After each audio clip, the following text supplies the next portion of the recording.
ഇന്ന് എൻ്റെ കൂടെ ഉള്ളത് സംഗീത കുടുംബത്തിൽ പിറന്നു വീണ് 10ാം വയസ്സിൽ തന്നെ ഫ്ലൂട്ടിൽ, അതായത് പുല്ലാങ്കുഴൽ വായനയിൽ സ്റ്റേജ് പരിപാടികൾ അവതരിപ്പിച്ചിട്ടുള്ള ഒരു വ്യക്തിയാണ്. അദ്ദേഹത്തിന്റെ പേരും മുരളി എന്നാണ്. മുരളി എന്ന പേരിട്ട അച്ഛൻ തന്നെയാണ് അദ്ദേഹത്തെ ഫ്ലൂട്ട് വായിക്കാൻ പഠിപ്പിച്ചത് എന്നാണ് അദ്ദേഹം പറയുന്നത്. നമുക്കിന്ന് കൂടുതൽ കാര്യങ്ങൾ അദ്ദേഹത്തെ കുറിച്ച് അറിയണം. നമസ്കാരം sir, welcome to the show.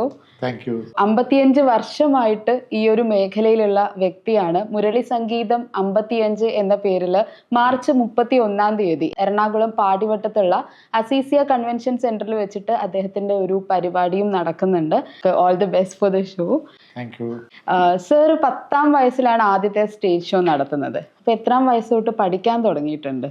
7 വയസ്സിൽ അച്ഛൻ, പേര് മുരളി നായന്റെ അച്ഛൻ 7 വയസ്സിൽ തന്നെ പഠിപ്പിച്ചു. അച്ഛന് മൃദംഗം, തബല, ഘടം, പിന്നെ ഗിഞ്ചറ, ഫ്ലൂട്ട്, ഹാർമോണിയം, ഇങ്ങനെ ഇതെല്ലാം വായിക്കുമായിരുന്നു. അപ്പൊ ഞങ്ങളെല്ലാ മക്കളെയും 6 മക്കളുണ്ടായിരുന്നു, എല്ലാവരും ഓരോന്നായിട്ട് പഠിപ്പിച്ചു. ചേച്ചി കഥാപ്രസംഗം പറയുമായിരുന്നു, ഡാൻസ് കളിക്കുമായിരുന്നു, പാട്ടുമായിരുന്നു. ചേച്ചിയുടെ കഥാപ്രസംഗത്തിനാണ് ഞങ്ങൾ എല്ലാവരും ഫാമിലി ആയിട്ട്. അച്ഛൻ മൃദംഗം, തബല, ചേട്ടൻ ഹാർമോണിയം, പാട്ട്, ചേച്ചി ഇത്, ഞാൻ ഫ്ലൂട്ട്. എൻ്റെ താഴെ സുരേഷ്, അദ്ദേഹം ചെറുപ്പത്തിൽ മൃദംഗം വായിച്ചോണ്ടിരുന്നത്, നമ്മുടെ അമൃതയുടെ അച്ഛൻ. സുരേഷ്, അതെ. സുരേഷിന്റെ താഴെയുള്ള ആളാ പുള്ളി. ട്രിപ്പിൾ കോങ്കോ, അതിന്റെ താഴെ സജ്ജി, പുള്ളി വയലിൻ. അങ്ങനെ ഞങ്ങളെല്ലാവരും ഫാമിലി ഓർക്കസ്ട്ര ആയിട്ടാണ് അന്ന് കഥാപ്രസംഗത്തിന് പോയിക്കൊണ്ടിരുന്നത്. അങ്ങനെയാണ് എൻ്റെ അരങ്ങേറ്റം കഥാപ്രസംഗത്തിന്. ഒന്നും അറിയാത്ത പ്രായത്തിൽ തന്നെ വലിയ ഓഡിയൻസിന് മുമ്പിൽ നിന്ന് ഫ്ലൂട്ട് വായിച്ചു. വായിക്കാൻ പറയുമ്പോൾ വായിക്കും, നിർത്താൻ പറഞ്ഞ് നിർത്തും. അങ്ങനെ ഒരു ഭാഗ്യം കിട്ടി. പിന്നെ എപ്പോഴായിരുന്നു ഒരു ഗാനമേള ഇതിലൊക്കെ വരാൻ തുടങ്ങി? അത് 7ാം ക്ലാസ്സിൽ പഠിക്കുമ്പോൾ, 8ാം ക്ലാസ് വെക്കേഷൻ, 7 കഴിഞ്ഞ് 8ാം ക്ലാസ് വെക്കേഷൻ സമയത്ത് അച്ഛൻ്റെ ഒരു ഫ്രണ്ട് ഉണ്ടായിരുന്നു, ഒരു ജോസഫ് എന്ന് പറഞ്ഞാൽ. അദ്ദേഹം വയലിൻ വായിക്കും. അപ്പോൾ അദ്ദേഹം പറഞ്ഞിങ്ങനെ, മോനെ ഗാനമേളയ്ക്ക് കൂടി ഗാനമേളയ്ക്കും ചേർക്കാൻ പറഞ്ഞു. അപ്പോൾ അവിടെ നോർത്തിൽ ഒരു ഡാൻസ് ആൻഡ് ആർട്സ് ക്ലബ്ബ് എന്നൊരു ക്ലബ്ബ് ഉണ്ടായിരുന്നു എറണാകുളത്ത്. അപ്പോൾ അവിടെ വയലിൻ വായിക്കുന്ന ജോസഫ് പേട്ടനാണ്. അപ്പോൾ അദ്ദേഹം പറഞ്ഞിട്ട് അച്ഛനെ എന്നെ 8ാം ക്ലാസ് വെക്കേഷൻ സമയത്ത് ഡാൻസ് ആൻഡ് ആർട്സ് ക്ലബ്ബിൽ കൊണ്ടുപോയി. അന്ന് വലിയ ചേട്ടന്മാരെ കൂടെ നിക്കറൊക്കെ ഇട്ട് ചെറിയ കുട്ടിയായിട്ട് ഞാൻ ആദ്യത്തെ ഗാനമേള. അപ്പൊ നല്ല ഓർമ്മകളായിരിക്കും കുട്ടിക്കാലത്തെ ആ ഒരു സംഗീതത്തിലുള്ള ഒരു ജീവിതമായിരിക്കും അല്ലെ? അമ്മയും പാട്ട് പാടുമായിരുന്നു. അമ്മ ഭയങ്കരമായിട്ട് പാടുമായിരുന്നു. അപ്പൊ എങ്ങനെയായിരുന്നു വീട്ടിലൊക്കെ? എല്ലാരും മ്യൂസീഷ്യൻസ് അങ്ങനെ പാട്ടിലേക്ക് വരുന്ന സമയത്ത് വീട്ടിൽ എപ്പോഴും വീട്ടില് നമ്മള് വൈകിട്ടൊക്കെ പ്രാർത്ഥനയൊക്കെ ഉണ്ടല്ലോ, അതായത് നാമം ചൊല്ലുക. അപ്പൊ നാമം ചെല്ലുന്ന സമയത്ത് ഞങ്ങൾ അരമണിക്കൂർ എല്ലാവരും കൂടി, അച്ഛൻ മൃദംഗം എടുക്കും, ചേട്ടൻ ഹാർമോണിയം, ഞാൻ ഫ്ലൂട്ട്, അങ്ങനെ എല്ലാവരും കൂടി ഇരുന്നിട്ട് ഞങ്ങളെല്ലാവരും, ചേച്ചി പാടും, എല്ലാവരും കൂടി അമ്മയൊക്കെ അടക്കം ഇരുന്ന് ഞങ്ങൾ അരമണിക്കൂർ സന്ധ്യക്ക് വിളക്ക് കത്തിച്ച് ഒരമണിക്കൂർ ഭജനയാണ് എല്ലാവരും കൂടി. അപ്പൊ അടുത്ത വീട്ടിൽ നിന്നൊക്കെ കേൾക്കുമ്പോൾ അവർക്കൊക്കെ ഒരു രസമായിരിക്കും അല്ലേ? സന്തോഷമാണല്ലോ. അങ്ങനെയായിരുന്നു. അങ്ങനെ അച്ഛൻ ചെറുപ്പം തൊട്ട് ഞങ്ങൾ എല്ലാവരും എൻജോയ് ചെയ്ത്, അച്ഛൻ ജോലിക്ക് പോകുമ്പോൾ അമ്മയാണ് പിന്നെ പറഞ്ഞു തരിക പാട്ട്. സംശയങ്ങൾ തീർക്കാൻ മുഴുവൻ അമ്മയുണ്ട്. അപ്പൊ വേറെ എവിടെയും പോയി പഠിച്ചിട്ടില്ല? ഇല്ല. പിന്നെ ഞാൻ പഠിച്ചേക്കുന്നത് മദ്രാസിൽ വെച്ച് ഹിന്ദുസ്ഥാനി പഠിച്ചിട്ടുണ്ട്. അച്ഛൻ കർണാട്ടിക്കാണ് പഠിപ്പിച്ചത്. പിന്നെ അതിനു മുമ്പായിട്ട് ഇവിടെ CAC-യിലും കലാഭവനിലൊക്കെ ഞാൻ ഫ്ലൂട്ട് വായിച്ചിട്ടുണ്ട്. 9ാം ക്ലാസ് വെക്കേഷനിൽ നമ്മുടെ ബേണി ഇഗ്നേഷ്യസിൽ ബേണി ഞാനും കുറച്ച് പ്രോഗ്രാമായിട്ട് കണ്ടുമുട്ടി. ബേണി പറഞ്ഞിട്ട് ഞാൻ കലാഭവനിൽ ജൂനിയർ ട്രൂപ്പിൽ പോയി ചേർന്നു. അപ്പൊ ബേണിയുണ്ട് അവിടെ. അപ്പൊ അങ്ങനെ അവിടെ നിന്ന് തുടങ്ങി. പിന്നെ CAC എന്ന് പറഞ്ഞൊരു ഗാനമേള ട്രൂപ്പ് സ്റ്റാർട്ട് ചെയ്തു. അവിടെ റെക്സ് മാസ്റ്റർ, എമിൽ മാസ്റ്റർ എന്ന് 2 മാസ്റ്റേഴ്സ് ഉണ്ടായിരുന്നു, ദാസേട്ടൻ്റെ ഒക്കെ ചിരകാല സുഹൃത്തുക്കൾ. റെക്സ് മാസ്റ്റർ വയലിൻ, എമിൽ മാസ്റ്റർ ഗിറ്റാർ. റെക്സ് ഐസക്സ്, എമിൽ ഐസക്സ്. അല്ലെ, എമിൽ മാസ്റ്റർ മരിച്ചുപോയി, റെക്സ് സാറിൻ്റെ ചേട്ടനായിരുന്നു, അദ്ദേഹം ഗിറ്റാർ.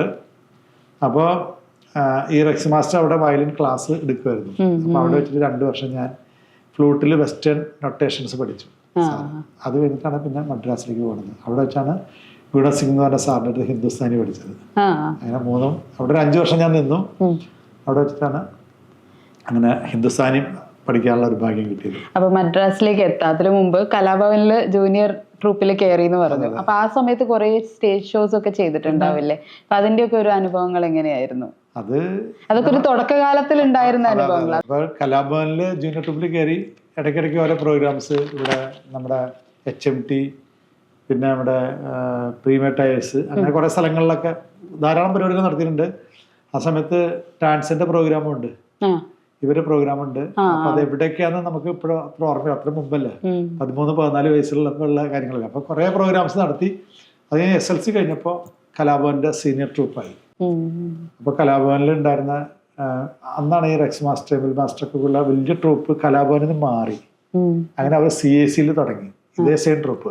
അപ്പോൾ കലാഭവനിൽ ഈ ജൂനിയേഴ്സ് ആയിട്ടുള്ള ഞങ്ങളെല്ലാവരും സീനിയേഴ്സ് ആക്കിയിട്ട് വേറെ നേവിയിൽ നിന്നൊക്കെ അച്ഛൻ പോയിട്ട് ഒരു സാക്സഫോൺ, ഒരു ഫ്രഞ്ച് ഹോൺ, പിന്നെ ഒരു ഡ്രംസ്, ഫുൾ ഡ്രം സെറ്റൊക്കെ ഗാനമേളയ്ക്ക് ഇവിടെ ഇല്ല, എറണാകുളത്തില്ല. അതൊക്കെ കൊണ്ടുവന്ന ഒരാളെ എഡിയിൽ നിന്ന് ഒരാളൊക്കെ ഒരു കണ്ടക്ട് ചെയ്യാനൊക്കെ നേവിയിൽ നിന്ന് 4 പേരെ കൊണ്ടുവന്ന് വലിയ ഓർക്കസ്ട്ര ആക്കി. അപ്പം ഞങ്ങളൊക്കെ സീനിയേഴ്സായി. ഞാനും ബേണിയൊക്കെ. ബേണി അന്ന് ഹാർമോണിയം വായിക്കും, ചിലപ്പോൾ പാടും. അങ്ങനെ ബേണി കുറേശ്ശെ വയലിൻ വായിക്കും, കുറേശ്ശെ ഗിറ്റാർ വായിക്കും. പക്ഷെ മെയിനായിട്ട് ഹാർമോണിയാണ്. അങ്ങനെ ഞങ്ങൾ ധാരാളം പ്രോഗ്രാമുകൾ ഇങ്ങനെ കലാഭവന്റെ പ്രോഗ്രാം എന്ന് പറയുമ്പോൾ അപ്പോൾ കലാഭവനും പാരലായിട്ട് CAC തുടങ്ങി. അപ്പോൾ 76 CAC ഫോം ചെയ്തു. കൊച്ചിൻ ആർട്സ് ആൻഡ് കമ്മ്യൂണിക്കേഷൻസ്, നമ്മുടെ ആൽബർട്ട്സ് കോളേജിന്റെ ബാക്കിൽ എറണാകുളത്ത്. അപ്പം ഞാൻ കലാഭവനിൽ CAC മാറി വായിക്കുകയാണ്.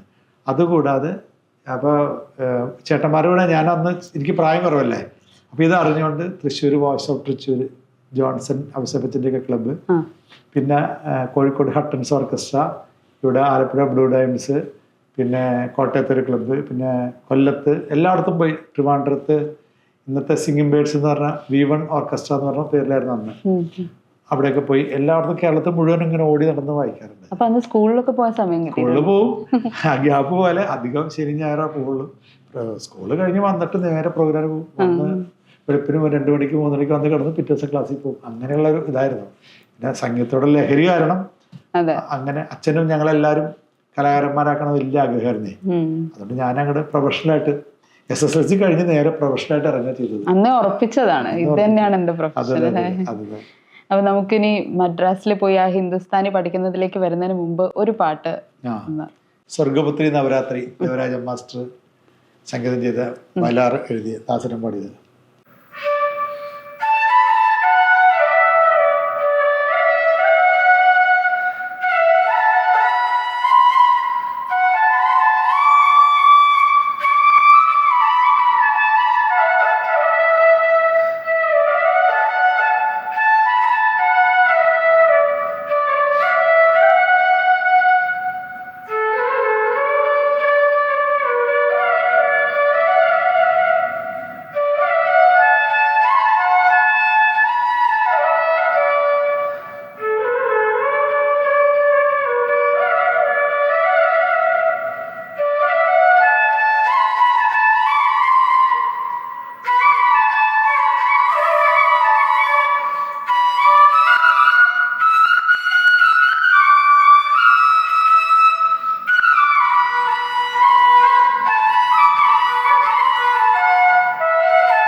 അടിപൊളി. പിന്നെ നമ്മൾ ചെന്നൈയിലേക്ക് പോകുന്നു. ചെന്നൈയിൽ എത്രാമത്തെ വയസ്സിലാണ് ചെന്നൈയിലേക്ക്? 10ാം ക്ലാസ് കഴിഞ്ഞ ഉടനെ അല്ല, അത് 70s 79 അപ്പൊ ഞാനിങ്ങനെ കേരളത്തിലെ എല്ലാ ട്രൂപ്പുകളിലും ഗസ്റ്റായിട്ട് പോയി വായിക്കാറുണ്ട്. അപ്പൊ ഈ പണ്ട് ഫ്ലൂട്ട് വായിക്കാൻ ആൾക്കാർ കുറവാണ് ഗാനമേളയ്ക്ക്.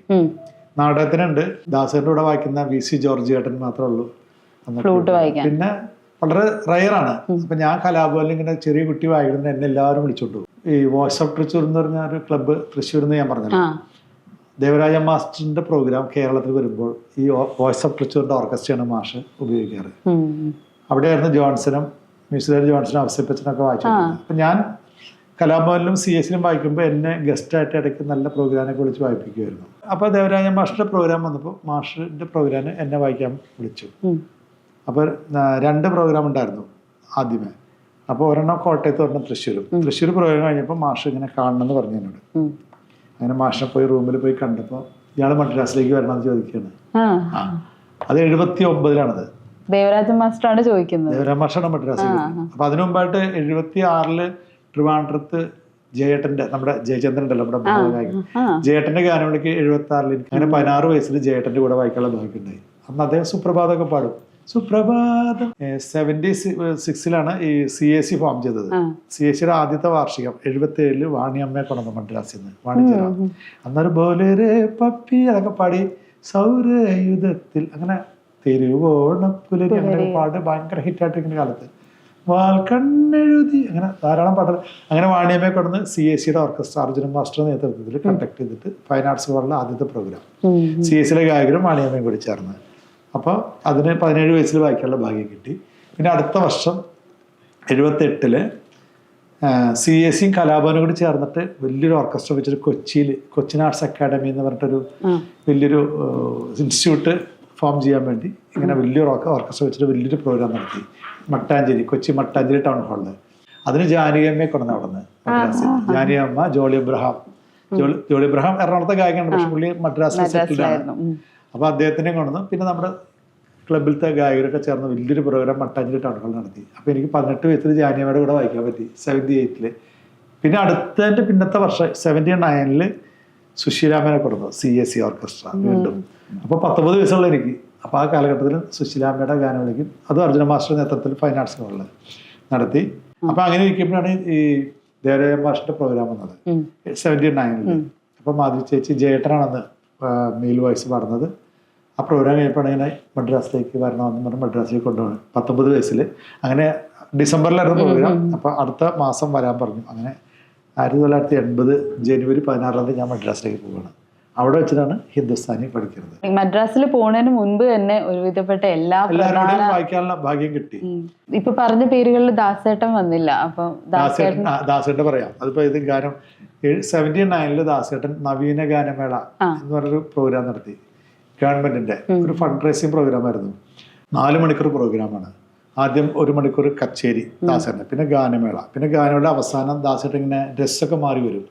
ഇങ്ങനെ 5-6 ഡ്രസ്സുകൾ മാറി വന്നിട്ട് ഇങ്ങനെ ഓരോ ഇപ്പോൾ എന്താ പറയുക ഒരു ലോഹയിട്ട് വന്നിട്ട് സത്യനായക അങ്ങനെ പാടും. പിന്നെ പെട്ടെന്ന് ഒരു പച്ചക്കള്ളിമുണ്ടും ബെൽറ്റൊക്കെ കിട്ടി തൊപ്പിയൊക്കെ വെച്ച് മുറിക്കയും പേരിനൊക്കെ ഇട്ടിട്ട് 14 അങ്ങനെ വേഷം മാറിയിട്ട് വരും. അങ്ങനത്തെ ഒരു ദാസേട്ടനൊന്നും ഞങ്ങളൊന്നും കണ്ടിട്ടില്ല. 79 അപ്പോൾ പിന്നെ ഇതൊരു ഒരു മേൽമുണ്ടൊക്കെ പുതച്ച് ഇങ്ങനെ ഒരു വടക്കമ്പാട്ട് സ്റ്റൈലിൽ ഒരു വിഗൊക്കെ വെച്ച് ഇത് പാടും. നവകാഭിഷേകം അങ്ങനെ പുള്ളി ഡ്രസ്സ് ഒരു 5-6 പാട്ടുകൾ അങ്ങനെ പെട്ടെന്ന് ഇങ്ങനെ ഇൻസ്റ്റന്റ് ആയിട്ട് പുള്ളി ഓരോ പാട്ട് കഴിഞ്ഞ് ഗ്രീൻ റൂം പോകും, ഡ്രസ് ചെയ്ത് വരും, അങ്ങനെ പാടും. അങ്ങനത്തെ ഒരു 4 മണിക്കൂർ പ്രോഗ്രാം ഉണ്ടായിരുന്നു. അപ്പോൾ അതിന് ദാസേട്ടൻ്റെ ഓർക്കസ്ട്രയുടെ CACയുടെ ഓർക്കസ്ട്രയോട് ചേർത്തു. കാരണം CACയിൽ 5 വയലിനൊക്കെ ഉണ്ട്. അപ്പോൾ വലിയൊരു ഓർക്കസ്ട്രയ്ക്ക്. അപ്പോൾ എന്നെയും കൂടി അതിൽ ചേർത്തു. CAC ഓർക്കസ്ട്ര വന്നപ്പോൾ ജോർജ് ചേട്ടന് ഫ്ലൂട്ട് ഉണ്ട്, അതിൻ്റെ കൂടെ ഞാനും കൂടെ വായിച്ചു. കാരണം ബേസും ടോപ്പും ഞാൻ പറഞ്ഞില്ലേ ഇങ്ങനെ വലിയ ഫ്ലൂട്ടും. ഹിന്ദിയിലൊക്കെ അങ്ങനെയാണ്, രണ്ടുപേരും ഒരുമിച്ചായിരിക്കും വായിക്കുക. 2 സ്ഥായി, ഒരാൾ ഹൈ വായിക്കുമ്പോൾ ഒരാൾ ബേസ് വായിക്കും. രണ്ടും കൂടി വായിക്കുമ്പോൾ ഭയങ്കര ഡെപ്ത് ആയിരിക്കും. ആ പ്രോഗ്രാം കഴിഞ്ഞപ്പോൾ ദാസേട്ടൻ എന്നെ ഇഷ്ടപ്പെട്ടു. ദാസേട്ടൻ ഇനി നീ എൻ്റെ ട്രൂപ്പിൽ സ്ഥിരം വായിച്ചോളാൻ പറഞ്ഞു. അങ്ങനെ 19 വയസ്സിൽ ദാസേട്ടൻ ഇവിടെ ജോയിൻ ചെയ്യാണ്. അത് കഴിഞ്ഞിട്ടാണ് ദേവരാം വർഷ പ്രോഗ്രാം. അങ്ങനെ മാഷിനെ മദ്രാസിലേക്ക് വരാൻ പറഞ്ഞു. അങ്ങനെ 80s ജനുവരി 16 മദ്രാസിൽ ചെന്നു. അങ്ങനെയാണ് പിന്നെ അവിടെ നിന്നാണ് സിനിമ റെക്കോർഡിങ് തുടങ്ങുന്നത്. അങ്ങനെ സിനിമയിലേക്ക് കയറുമ്പോൾ ആദ്യമായിട്ട് ഫ്ലൂട്ട് വായിക്കുന്നത് ഏത് സിനിമയിലേക്കാണ്? അത് ഏത് വർഷമായിരുന്നു? അത് 80-ലാണ്. മദ്രാസിൽ ദാസേട്ടൻ്റെ തരങ്ങിണി സ്റ്റുഡിയോ ഉണ്ട്. അരുണാചലം എന്ന് പറഞ്ഞ വലിയ സ്റ്റുഡിയോ. അത് നമ്മുടെ ഇപ്പൊ അമൃതയുടെ ഹസ്ബൻഡ് ബാലയുണ്ടല്ലോ, ബാലയുടെ അമ്മയുടെ അച്ഛൻ്റെ ബാലയുടെ അപ്പൂപ്പിന്റെ സ്റ്റുഡിയോ ആണ് അരുണാചല സ്റ്റുഡിയോ.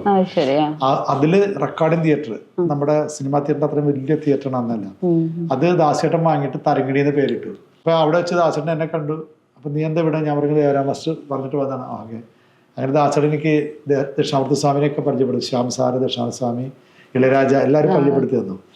അപ്പൊ ഇതിലേക്ക് വരാം. അവിടെ ചെന്ന് എനിക്ക് ഒരു 3-4 ദിവസത്തിനുള്ളിൽ തന്നെ ദേവരാജ് മാസ്റ്റർ റെക്കോർഡിങ് തരങ്ങിണി സ്റ്റുഡിയോയിൽ വന്നു. സ്വത്ത് എന്നാണ് സിനിമയുടെ പേര്. അതൊരു ദാസേട്ടൻ പാടിയ മുത്തിനു വേണ്ടി മുങ്ങാൻ കുഴി നല്ലലലലല അങ്ങനെ പാട്ടാണ്. അത് അന്നത്തെ പാട്ടുകളാണ്. പിന്നെ നട്ടുച്ചിക്കിരിട്ട് എന്ന് പറഞ്ഞ സിനിമയ്ക്ക് ജയേട്ടനും മാധുരി ചേച്ചിയും കൂടി പാടിയൊരു പാട്ട് ഹൃദയമോഹങ്ങൾ. അങ്ങനെ അങ്ങനെ കുറെ പാട്ടുകൾ. ഇപ്പൊ അത്ര വർഷമായിട്ട് എനിക്ക് എല്ലാം ഓർമ്മ കിട്ടുന്നില്ല. കുറെ പാട്ടുകൾ വായിച്ചിട്ടുണ്ട്. പിന്നെ രവിയേട്ടനായിട്ട് രവീന്ദ്രൻ മാഷ് ഞങ്ങൾ ഇവിടെ വെച്ച് തന്നെ 79 തുടക്കാൻ തോന്നുന്നു. ഇവിടെ ഞങ്ങൾ എറണാകുളത്ത് പറവൂർ വെച്ചൊരു ഗാനമേളയ്ക്ക് കൂടിയിരുന്നു. അപ്പോൾ രവിയേട്ടൻ പറഞ്ഞിങ്ങനെ എൻ്റെ വായന കേട്ട് ഇഷ്ടപ്പെട്ടു. അപ്പോൾ ഞാൻ അങ്ങനെ മദ്രാസിലേക്ക് വരാൻ ഉണ്ടെന്ന് പറഞ്ഞപ്പോൾ വരുമ്പോൾ എന്നെ വിളിക്കണമെന്ന് പറഞ്ഞു. അങ്ങനെ അവിടെ ചെന്നിട്ട് സ്വർണ്ണപക്ഷികൾ എന്ന് പറഞ്ഞ സിനിമ. അതില് ദാസേട്ടൻ്റെ പാട്ട് സ്മൃതികൾ നിഴലുകൾ എന്നുള്ള പാട്ട് വായിച്ചു. പിന്നെ ദേവാംഗനേ ഈ ഭൂമിയിൽ അതൊക്കെ ദാസേട്ടൻ പാടിയതാണ്. അപ്പൊ അതില് റെക്കോർഡിന് വായിക്കാൻ ചെല്ലുമ്പോൾ ജോൺസൺ ഉണ്ടല്ലോ, പുള്ളി അദ്ദേഹം വൈബ്രഫോൺ എന്ന് പറഞ്ഞിങ്ങനെ ജോൺസൺ വന്ന് അവിടെ റെക്കോർഡിങ് വായിക്കുകയാണ്. ചില റെക്കോർഡിങ് ഗിറ്റാർ വായിക്കും, ചില വൈബ്രഫോൺ വായിക്കും, ചിലപ്പോൾ വയലിൻ വായിക്കും. അപ്പൊ ജോൺസൺ അർജുനൻ മാസ്റ്റർക്കൊക്കെ അസിസ്റ്റ് ചെയ്യുന്നുണ്ട്. സ്വന്തം മ്യൂസിക് ഡയറക്ടർ ആയിട്ടില്ല. അത് 81-ലാണ്. 80-ൽ പുള്ളി അസിസ്റ്റന്റ് മ്യൂസിക്കാണ്. ഗ്യാപ്പിലെല്ലാം വായിക്കാൻ പോകും. അവസരപ്പിച്ച വയലിൻ വായിക്കാൻ വരും. അവരൊക്കെ അതിന് മുമ്പേ അവിടെ എത്തി. ജോൺസനെ ദേവരായ മാഷ ആദ്യമായിട്ട് മദ്രാസിൽ കൊണ്ടയാള് ജോൺസനാണ്. പിന്നെ കൊണ്ടുപോയി തന്നെയാണ്. അങ്ങനെ വലിയൊരു ഭാഗ്യം കിട്ടി. ഒരു ദിവസം റെക്കോർഡിങ് കഴിഞ്ഞ പിറ്റേ ദിവസം ഞാൻ നടന്ന് തരങ്ങണിയുടെ അങ്ങോട്ട് തരങ്ങണി ചെന്നപ്പോൾ അവിടെ ദക്ഷിണാർത്ഥ സ്വാമിയും ദാസേട്ടനും പിന്നെ പാട്ട് എഴുതുന്ന ഭദ്രൻ എന്ന് പറഞ്ഞ സാറും കൂടി വർത്തമാനം പറഞ്ഞ് നിൽക്കുകയാണ്. അപ്പൊ ഞാൻ ഇങ്ങനെ ചെന്ന് ദാസേട്ടൻ എന്നെ കണ്ടപ്പോഴാണ് ചോദിച്ചത്, നീ എന്താ ഇവിടെ? ഞാൻ പറഞ്ഞിങ്ങനെ ദേവരായ മാഷ കണ്ടു വന്നാണ്. അപ്പൊ എന്നോട് വെച്ചു, നിനക്ക് സ്വാമിയെ അറിയുമെന്ന് വെച്ചു. അപ്പൊ ഞാൻ ദാസേട്ടൻ്റെ ഗാനമേളയ്ക്ക് വായിക്കാൻ തുടങ്ങിയല്ലോ. 2-3 പ്രോഗ്രാം കേരളത്തിൽ കഴിഞ്ഞു, ട്രിവാൻഡ്രത്തും എറണാകുളത്തൊക്കെ ആയിട്ട്. അപ്പോൾ സ്വാമിയെ പരിചയം ഉണ്ടെന്ന് വെച്ചു. നമ്മൾ ഇല്ല, ഞാൻ പരിചയപ്പെടുത്തി തരാം. അപ്പം തന്നെ ദാസേട്ടൻ സ്വാമി അപ്പൊ ഈ പാട്ട് എഴുതുന്ന ആളോട് വർത്തമാനം പറഞ്ഞ് മുറ്റത്ത് നിൽക്കുകയാണ്, സ്റ്റുഡിയോയുടെ പുറത്ത്. അപ്പൊ സ്വാമി ഇങ്ങനെ താട്ടിട്ട് പറഞ്ഞു, സ്വാമി ഇത് എൻ്റെ ഫ്ലൂട്ടിസ്റ്റ് മുരളി എന്ന് പറഞ്ഞു. അപ്പൊ ഞാൻ സ്വാമിയുടെ കാലൊക്കെ തൊട്ട് വണങ്ങി. അപ്പൊ സ്വാമി എന്നോട് ചോദിച്ചു, ക്ലാസിക്കലൊക്കെ അറിയുമെന്ന് വെച്ചു. ഞാൻ പറഞ്ഞിങ്ങനെ കുറച്ചൊക്കെ അറിയാം. സ്വാമിയോട് എനിക്ക് 8-10 വർഷം പഠിച്ചെന്ന് പറയാനുള്ള ധൈര്യമില്ല, അത് നമ്മൾ ചെറുതല്ലേ. അപ്പോൾ കുറച്ചൊക്കെ അപ്പോൾ ഒരു റെക്കോർഡിംഗ് ഉണ്ട്. ഉടനെ റെക്കോർഡിംഗ് ഉണ്ട് 2 ദിവസം കഴിഞ്ഞിട്ട് ഇവിടെ തരങ്ങണിയിൽ അതിന് ഫ്ലൂട്ട് വായിക്കണം. അപ്പോൾ ദാസേട്ടൻ പറഞ്ഞു, ഇങ്ങനെ എൻ്റെ കൂടെ വായിക്കണം എന്ന് പറഞ്ഞപ്പോൾ തന്നെ നമുക്ക് അവിടെ ഒരു ഗ്രേഡ് ആയിരുന്നു. അപ്പോൾ റെക്കോർഡിങ്ങിന് അങ്ങനെ 2 ദിവസം കണ്ട് ആദ്യമായിട്ട് സ്വാമിയുടെ റെക്കോർഡിങ്ങിന് വായിക്കണം. ആ ദിവ്യനാമം അയ്യപ്പ ആ പാട്ട്. അങ്ങനെ 10 പാട്ടാണെന്ന് റെക്കോർഡിങ് സ്വാമി ഒരു ദിവസം 10 പാട്ട് റെക്കോർഡ് ചെയ്തു. അത് ഞാൻ പറയാം. അപ്പൊ സ്വാമിയുടെ ആദ്യമായിട്ട് വായിച്ച പാട്ട്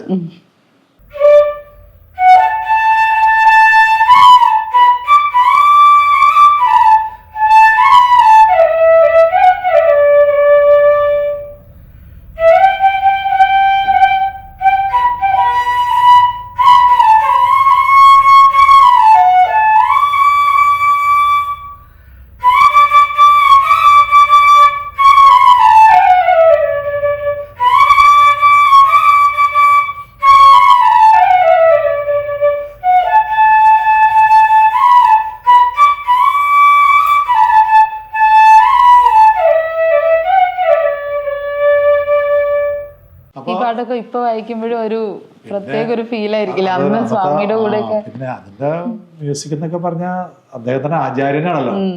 എന്നെ സംബന്ധിച്ച് എൻ്റെ ആ ഒരു അന്നത്തെ ആ പ്രായത്തില് എനിക്ക് പറഞ്ഞു തന്ന ബിറ്റുകൾ കൂടാതെ ഞാൻ പാട്ടിന്റെ ഇടയ്ക്ക് കുറെ ഫില്ലറുകൾ, ലിങ്ക് എന്ന് പറയും, അങ്ങനെ കുറെ ലിങ്കുകളൊക്കെ ഞാൻ എക്സ്ട്രാ ഞാൻ വായിച്ചു. ഒരു പാട്ടിൽ ഒരു 10 ലിങ്കുകളൊക്കെ വെച്ച് പല സ്ഥലത്തും ഒരു മോണിറ്റർ ഇങ്ങനെ വരുമ്പോൾ ഞാനത് നോട്ട് ചെയ്യും. അടുത്തത് ഗായിലേക്കാണ് അടുത്ത ട്യൂൺ, അടുത്ത മായിലേക്ക്, അല്ലെ അടുത്ത ദ, അങ്ങനെ എഴുതി വെച്ചിട്ട് അടുത്ത ടേക്കിന് നേരെ വായിക്കുകയാണ്. അപ്പൊ എന്റെ അന്നത്തെ ആ ഒരു പ്രായത്തിൽ എനിക്ക് അങ്ങനെ ഭയങ്കരമായിട്ട് ഇങ്ങനെ പേരെടുക്കണം എന്നുണ്ടല്ലോ. 20 വയസ്സിലാണ്. അതെ. അപ്പൊ അവിടെ മകന്റെ പ്രായമല്ല ഞാൻ.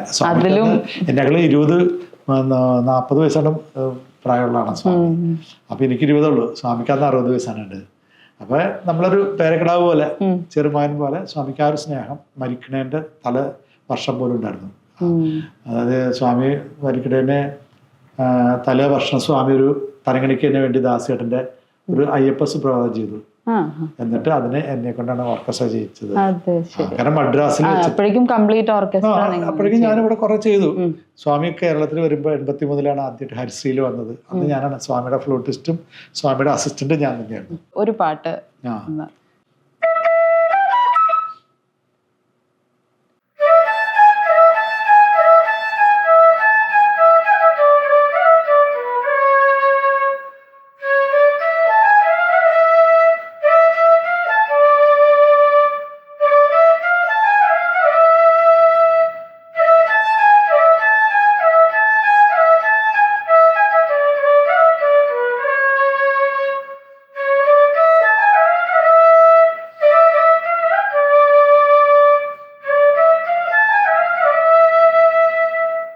പിന്നെ മദ്രാസിൽ വെച്ചിട്ട് അപ്പൊ എനിക്ക് ഹിന്ദുസ്ഥാനി പഠിക്കുന്ന വലിയ ആഗ്രഹമായിരുന്നു. അപ്പോൾ നമ്മുടെ ഈ കായാമ്പു അങ്ങനെയുള്ള പാട്ടുകൾ സ്വർഗത്തിലൊക്കെ വായിച്ചായിരുന്നു. മദ്രാസിലെ ഹിന്ദുസ്ഥാനി പ്ലെയർ ഉണ്ട്, ഗുണസിംഗ് എന്ന് പറഞ്ഞ സാറ്. അദ്ദേഹമാണ് ഈ പടയോട്ടം എന്ന സിനിമ 70 മ്യൂസിക് ചെയ്യുന്ന അദ്ദേഹമാണ്. അദ്ദേഹം 10-15 വർഷം മുമ്പ് മരിച്ചുപോയി. അദ്ദേഹം ശരിക്കും പറഞ്ഞാൽ കന്നഡക്കാരനാണ്. മലയാള സിനിമയിലാണ് പുള്ളി. ബാബുരാജ് മാസ്റ്ററുടെ കൂടെ എല്ലാ പാട്ടും വായിച്ചത് ഗുണം സിംഗ് സാറാണ്. പിന്നെ സലിൽ ചൗധരിയുടെ റെക്കോർഡിംഗ് ഒക്കെ സാറിന്റെ ഡേറ്റ് നോക്കിയിട്ട് സലിൽ ചൗധരി വരുള്ളൂ. കാരണം ഹിന്ദുസ്ഥാനിയാണല്ലോ. ബാക്കി ഒരു 10-15 ഫ്ലൂട്ടിസ്മാർ അവിടെ ഉണ്ട്. അവരെല്ലാവരും കർണാട്ടിക്കാണ്. ഈ ഗുണം സിംഗ് സാറ് മാത്രമേ ഹിന്ദുസ്ഥാനി. അപ്പൊ അദ്ദേഹം കലാഭവന്റെ വലിയ പ്രോഗ്രാമൊക്കെ പണ്ട് ഞാൻ ചെല്ലുന്നതിന് മുമ്പ് വലിയ പ്രോഗ്രാം പുള്ളി അവിടെ നിന്ന് ഫ്ലൈറ്റിന് വന്ന് വായിച്ചു. അന്ന് രാവിലെ വന്ന് എല്ലാം എഴുതി വായിച്ചു. പിറ്റേ ദിവസം രാവിലെ ഫ്ലൈറ്റിന് തിരിച്ചു പോകും. അങ്ങനെ ഒരു സംഭവം ഉണ്ട്. അപ്പോൾ എനിക്ക് ഹിന്ദുസ്ഥാനി പഠിക്കണം എന്ന് പറഞ്ഞാൽ പഠിക്കാനൊരു പ്രചോദനം വന്നത് ഹരിപ്രസാദ് ചൗരസ്യ പണ്ഡിറ്റ് ജി, ഇന്ത്യയിലെ ഏറ്റവും വലിയ ബാസുരി ഹിന്ദുസ്ഥാനി നടത്തുന്നതാണ്. അദ്ദേഹത്തിന്റെ പ്രോഗ്രാം റേഡിയോയിൽ കേട്ടു. ഇന്ത്യയിലെ ഏറ്റവും വലിയ ഗുരുജി ഹരിപ്രസാദ് ചൗരസ്യ. അദ്ദേഹത്തിന്റെ ഒരു പാട്ടുണ്ടായിരുന്നല്ലോ വളരെ ഫേമസ് ആയിട്ടുള്ള ഗോരുത്തരൊക്കെ പുള്ളി ദാസുണ്ട്. അപ്പൊ ചൗരസ്യയുടെ പ്രോഗ്രാം, നാഷണൽ പ്രോഗ്രാം നമ്മൾ റേഡിയോയിൽ അന്ന് കേൾക്കും, വീട്ടിൽ ഇവിടെ ഉള്ളപ്പോൾ. അപ്പോൾ അത് കേൾക്കുമ്പോൾ ബാസുരിയുടെ ശബ്ദം കേൾക്കുമ്പോൾ ഇങ്ങനെ ഭയങ്കര ഒരു മനസ്സിനെ ഭയങ്കര ആകർഷിച്ചു. അപ്പോൾ ഹിന്ദുസ്ഥാനി പഠിക്കുന്നത് വലിയൊരു ആഗ്രഹമായിരുന്നു. അപ്പോൾ റെക്സ് മാസ്റ്റർ പറഞ്ഞു മദ്രാസിൽ പോകുമ്പോൾ ഞാനൊരു ലെറ്റർ തരാം, ഗുണം സിംഗിന് കൊടുത്താൽ മതി. ഇവർ നല്ല ഫ്രണ്ട്സാണല്ലോ, കലാഭവനിലുള്ള സമയത്ത് അറിയും. അങ്ങനെ ഒരു ലെറ്റർ സാറ് തന്നു എനിക്ക്. അങ്ങനെ അത് കൊടുത്ത് പുള്ളിയുടെ അടുത്ത് ഞാൻ റെക്കോർഡിങ്ങുള്ള ഞാൻ ചെന്ന അന്ന് തന്നെ വൈകുന്നേരം അന്ന് തരങ്ങളുടെ റെക്കോർഡിംഗ് ഉണ്ട്. അപ്പോൾ ഗുണം സിംഗ് സാറാണ് കണ്ടക്ട് ചെയ്തിട്ട് ഫ്ലൂട്ട് വായിക്കുന്നത്. അപ്പോൾ റെക്കോർഡിങ് കഴിഞ്ഞ് രാത്രി 8 മണിക്ക് അദ്ദേഹത്തിനെ ചെന്ന് പരിചയപ്പെട്ട് ഇങ്ങനെ ദാസേട്ടൻ വിളിച്ച് വന്നാണ്, ദേവരാം മാഷ് പറഞ്ഞിട്ട് വന്നാണ് ദാസൻ്റെ റൂമിൽ വായിക്കണം എന്നൊക്കെ പറഞ്ഞപ്പോൾ ഹിന്ദുസ്ഥാനി പഠിക്കണം എന്നപ്പോൾ സാറ് കാർഡൊക്കെ തന്നു. മറ്റന്നാൾ വരൂ രാവിലെ എന്ന് പറഞ്ഞാൽ അങ്ങനെ അവിടെ വെച്ച കാലഘട്ടത്തിൽ തന്നെ വണങ്ങി. പിറ്റേ ദിവസം 18 ജനുവരി 18 തന്നെ അദ്ദേഹത്തിന് ദക്ഷിണ കൊടുത്ത് ഞാൻ ഹിന്ദുസ്ഥാനി പഠിക്കാൻ തുടങ്ങി. പക്ഷേ ദാസേട്ടനോട് ഞാനിത് പറഞ്ഞപ്പോൾ ദാസേട്ടൻ പറഞ്ഞു ചൗരസ്യമായിട്ട് ഞാൻ നല്ല കൂട്ടാണ്, നീ വേണേൽ ബോംബെയിൽ പോയി നിന്നോ, ഞാൻ ഫോൺ ചെയ്ത് പറഞ്ഞാൽ അദ്ദേഹം പഠിപ്പിക്കും, ഫ്രീ ആയിട്ട് പഠിപ്പിക്കുമെന്ന് പറഞ്ഞു. പക്ഷെ അവിടെ പോയി നിൽക്കണം 10-12 വർഷം. ഹിന്ദുസ്ഥാനി അങ്ങനെ ഭയങ്കര ഡെഡിക്കേഷനാണ്. അതായത് 10-12 മണിക്കൂർ ദിവസവും പ്രാക്ടീസ് ചെയ്യണം. അത് തന്നെ വേറെ ഒന്നും 12 മണിക്കൂർ ദിവസവും 7 to 7 എന്നും പ്രാക്ടീസ്. അങ്ങനെ 12 വർഷം കഴിഞ്ഞിട്ടാണ് അരങ്ങേറ്റം നടത്തുന്നത് ശരിയായിട്ടില്ല. അപ്പോഴും നമ്മളൊരു പണ്ഡിറ്റിന്റെ ലെവൽ വരും. അങ്ങനെയാണ് ഹിന്ദുസ്ഥാനിയുടെ പാരമ്പര്യം, ഗുരുകുല വിദ്യാഭ്യാസം പോലെയാണ്. പക്ഷെ നമുക്കപ്പോൾ അന്ന് ബോംബെയിലേക്ക് പോയി നമുക്ക് വീട്ടിൽ നിന്ന് പൈസ അയച്ചു തന്ന് അവിടെ നിന്ന് പഠിക്കാനുള്ള ഇതുണ്ടായില്ല. അപ്പൊ ഞാൻ ഗുണം സിംഗ് സാറിൻ്റെ അടുത്ത് പഠിക്കാൻ വന്നു. അതിന് പാരലായിട്ട് റെക്കോർഡിങ്ങും വായിക്കാനും തുടങ്ങി. പിന്നെ സാറ് കണ്ടക്ട് ചെയ്യും. അപ്പൊ അതൊക്കെ കണ്ട് പഠിച്ച് മനസ്സിലാക്കി. പിന്നെ ദേവരാം മാഷയുടെ പിന്നെ MS സാറിൻ്റെ റെക്കോർഡിങ്ങിന് അദ്ദേഹം വായിക്കുമ്പോൾ അവിടെ വേറെ കണ്ടക്ടർ, അങ്ങനെ അർജുൻ മാഷിന് വേറെ കണ്ടക്ടർ, പിന്നെ ചില അർജുൻ മാഷിന് ജോൺസൺ കണ്ടക്ട് ചെയ്യുക, അങ്ങനെയൊക്കെ കണ്ട് നമുക്ക് ഈ കണ്ടക്ടിങ് പഠിച്ചു. അങ്ങനെയാണ് ഈ രാധാകൃഷ്ണൻ റെക്കോർഡിങ്ങിന് ഇങ്ങനെ നിന്ന് കണ്ടക്ട് ചെയ്തപ്പോൾ ഞാൻ ഫ്ലൂട്ട് വായിച്ചു. ആദ്യത്തെ ശ്രീവാഴും പഴവങ്ങാടിയിലെ ഗണപതി ഭഗവാനെ ചേട്ടൻ പാടിയത് ഹരിശ്രീ പ്രസാദ് എന്ന് പറഞ്ഞിട്ട്, ശ്രീവാഴും പഴവങ്ങാടിയിലെ ഗണപതി ഭഗവാനെ, അതാണ് ആദ്യത്തെ നമ്മുടെ പാട്ട്. അവിടെ വെച്ചാൽ തുടങ്ങിയത്. അവിടെ നിന്ന് തുടങ്ങി എല്ലാ മ്യൂസിക് ഡയറക്ടർ വന്നാലും ഞാനാണ് അസിസ്റ്റ് ചെയ്യുക. എറണാകുളത്താണ് അന്ന് റെക്കോർഡിങ് തുടങ്ങിയത് 80-ല്. അങ്ങനെ 7000 പാട്ടിൽ കൂടുതൽ എനിക്ക് ഓർക്കസ്ട്രേഷൻ ചെയ്യാൻ. ഞാൻ ചോദിക്കാൻ വരുന്നത് 7000 എന്ന് പറയുന്നത് ശരിക്കും ഒരു ഭയങ്കര വലിയ നമ്പർ അല്ലേ? പിന്നെ അത് 80-ല് തുടങ്ങിയല്ലേ. അങ്ങനെ മദ്രാസിൽ പോവും, ദാസന്റെ പരിപാടിക്ക് പോവും. ദാസന്റെ പ്രോഗ്രാം ചിലപ്പോൾ ഗൾഫിൽ, ചിലപ്പോൾ അമേരിക്ക, അങ്ങനെ എല്ലായിടത്തും വേൾഡ് ടൂറൊക്കെ നടത്തി. ദേവരാമ റെക്കോർഡ് മദ്രാസിൽ, പിന്നെ ഇവിടെ കേരളത്തിലും. 81-ല് ദാസേട്ടൻ തരംഗിണി തുടങ്ങി. അപ്പോൾ ദാസേട്ടൻ തന്നെ മ്യൂസിക് ചെയ്ത സഞ്ചാരി എന്ന സിനിമയുടെ പാട്ടായിരുന്നു. ദാസേട്ടൻ്റെ മ്യൂസിക്കിലാണ് തുടങ്ങിയത്. അത് അന്നത്തെ ജ്യോതി വെങ്കടാചലം എന്ന് പറഞ്ഞിട്ട് എന്താണ് അവർ പോസ്റ്റ് ചെയ്യാൻ മറന്നുപോയി. അന്നത്തെ എന്താണ് നമ്മുടെ ഇതില്ലേ കളക്ടറല്ലോ. അപ്പോൾ ആ ജ്യോതി വെങ്കടാചലം മാമാണ് അത് ഉദ്ഘാടനം ചെയ്തത്. അപ്പോൾ അത് ദാസേട്ടൻ മ്യൂസിക് ചെയ്ത ശ്യാമധരണിയിൽ. ദാസേട്ടൻ ആ സമയത്ത് 2-3 പടങ്ങൾ ചെയ്തു. ഒന്ന് താറാവ്, തക്കിടമുണ്ടൻ താറാവ്, അങ്ങനെ. പിന്നെ ഒരു മൗനരാഗം, ഗാനമേ ഉണരൂ, അങ്ങനെ 3 സിനിമകൾ ദാസേട്ടൻ അടുത്തടുത്ത് മ്യൂസിക് ചെയ്തു. അതെല്ലാം ഫ്ലൂട്ടും വായിച്ചിട്ട് ദാസേട്ടനെ അസിസ്റ്റ് ചെയ്യാനും സ്വരങ്ങളൊക്കെ എഴുതി പഠിപ്പിക്കാനൊക്കെ ഉള്ള വലിയ ഭാഗ്യം കിട്ടി. അപ്പൊ അത്രയും വലിയ കാര്യങ്ങളാണ് ദാസേട്ടനുമായിട്ടുള്ള ഒരു അടുപ്പെന്ന് പറയുന്നത്. എപ്പോഴും ഉണ്ട്. ദാസേട്ടൻ അമേരിക്കയിലാണെങ്കിലും ഞങ്ങള് വാട്സപ്പില് വോയിസ് ഇട്ട് സംസാരിക്കാറുണ്ട്. ഇപ്പോഴും ആ ഒരു ബന്ധം തുടർന്ന് പോകുന്നുണ്ട്. ഇവിടെ വരുമ്പോൾ ഞങ്ങൾ പോയി കാണും. ഇത്രയും വലിയ വലിയ നേട്ടങ്ങളൊക്കെ കിട്ടുന്നത് അച്ഛൻ കണ്ടിട്ടുണ്ടോ? അച്ഛൻ 91-ലാണ് മരിച്ചത്. അതിനുമുമ്പ് ഞാൻ മദ്രാസിൽ പോയിട്ട് 5 വർഷം കഴിഞ്ഞപ്പോൾ ദാസേട്ടൻ തരംഗിണി തുടങ്ങി. അപ്പോൾ സബ്സിഡി തരും. അപ്പോൾ ഇങ്ങനെ കുറച്ചാൾ ഇവിടെ വന്ന് നിൽക്കുക എല്ലാവരും. ഇപ്പോൾ മദ്രാസിൽ നിന്ന് അന്നൊരു 10-15 ആർട്ടിസ്റ്റ്മാർ വന്നിട്ടാണ് ഈ ആദ്യത്തെ റെക്കോർഡിങ് നടത്തിയത് തരംഗിണിയിൽ, ഇനോഗ്രേഷൻ. അപ്പോൾ മദ്രാസിൽ നിന്ന് വരുമ്പോൾ അവർക്ക് ഡബിൾ പേയ്മെൻറ്റ് കൊടുക്കണം കേരളത്തിൽ വരുമ്പോൾ. പിന്നെ അവർക്ക് മറ്റേ റെമ്യൂനേഷൻ, ഇത് മറ്റേ ടാക്സി, ട്രെയിൻ ഫെയർ എല്ലാം കൊടുക്കുമ്പോൾ പ്രൊഡ്യൂസറിന് 4 ഇരട്ടി പൈസയാവാണ്.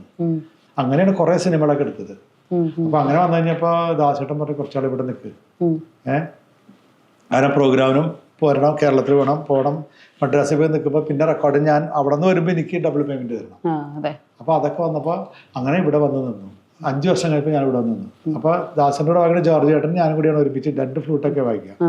ചിലത് റെക്കോർഡിങ് ജോർജ് ചേട്ടൻ കണ്ടക്ട് ചെയ്യുമ്പോൾ ഞാൻ ഒറ്റയ്ക്ക് വായിക്കും. ഈ തുളസി തീർത്തൊക്കെ ഉണ്ടല്ലോ TS ന്റെ, അതൊക്കെ ഞാനാണ് ഫ്ലൂട്ട് വായിച്ചത്, പുള്ളിയെ കൊണ്ട് കണ്ടക്ട് ചെയ്യിച്ചു. പിന്നെ ചിലത് പുള്ളി വായിക്കും, ഞാൻ കണ്ടക്ട് ചെയ്യും. അങ്ങനെ അവിടെ വെച്ചൊരു ജെറി മാസ്റ്ററിന്റെ പൂവല്ല പൂന്തളിരല്ല, കാട്ടുപോത്ത് എന്ന സിനിമയിൽ, പിന്നെ വിദ്യാരൻ മാഷിന്റെ നഷ്ടസ്വർഗങ്ങളെ, മറ്റേ വീണപൂവ്, അഷ്ടപതി, അങ്ങനെ കുറെ സിനിമകൾ, കുറെ 150 സിനിമകളിൽ വായിച്ചിട്ടുണ്ട്. പിന്നെ 5 വർഷം ഞാൻ അവിടെ പഠിച്ചിട്ട് പിന്നെ ഞാൻ ഹിന്ദുസ്ഥാനി പഠിച്ചു, അവിടെ വായിച്ചിട്ട് പിന്നെ ഇവിടെ വന്ന് സെറ്റിൽ ചെയ്തു. അതിനുശേഷം പിന്നെ 6 മ്യൂസിക് ചെയ്യുമ്പോഴും ഓർക്കസ്ട്ര ചെയ്യുന്നത് ഞാനാണ്. അങ്ങനെ കുറെ ഒരു 10-26 ക്രിസ്ത്യൻ ഡിവോഷനിൽ ഞാൻ ഓർക്കസ്ട്ര ചെയ്യുന്നുണ്ട്, 10-15 മുസ്ലിം സോങ്സ്, പിന്നെ സാക്ഷരതാ ഗാനങ്ങൾ, പ്രേമഗാനം, ദുഃഖഗാനം, അങ്ങനെ ഒരുമാതിരിപ്പെട്ട ഇതിലെല്ലാം ചെയ്യാൻ പറ്റും. അങ്ങനെയാണ് 7000 പാട്ടുകൾ വന്നത്. കാരണം ഇവിടെ ഓർക്കസ്ട്ര ചെയ്യാൻ അങ്ങനെ അധികം ഒരു ഇല്ല.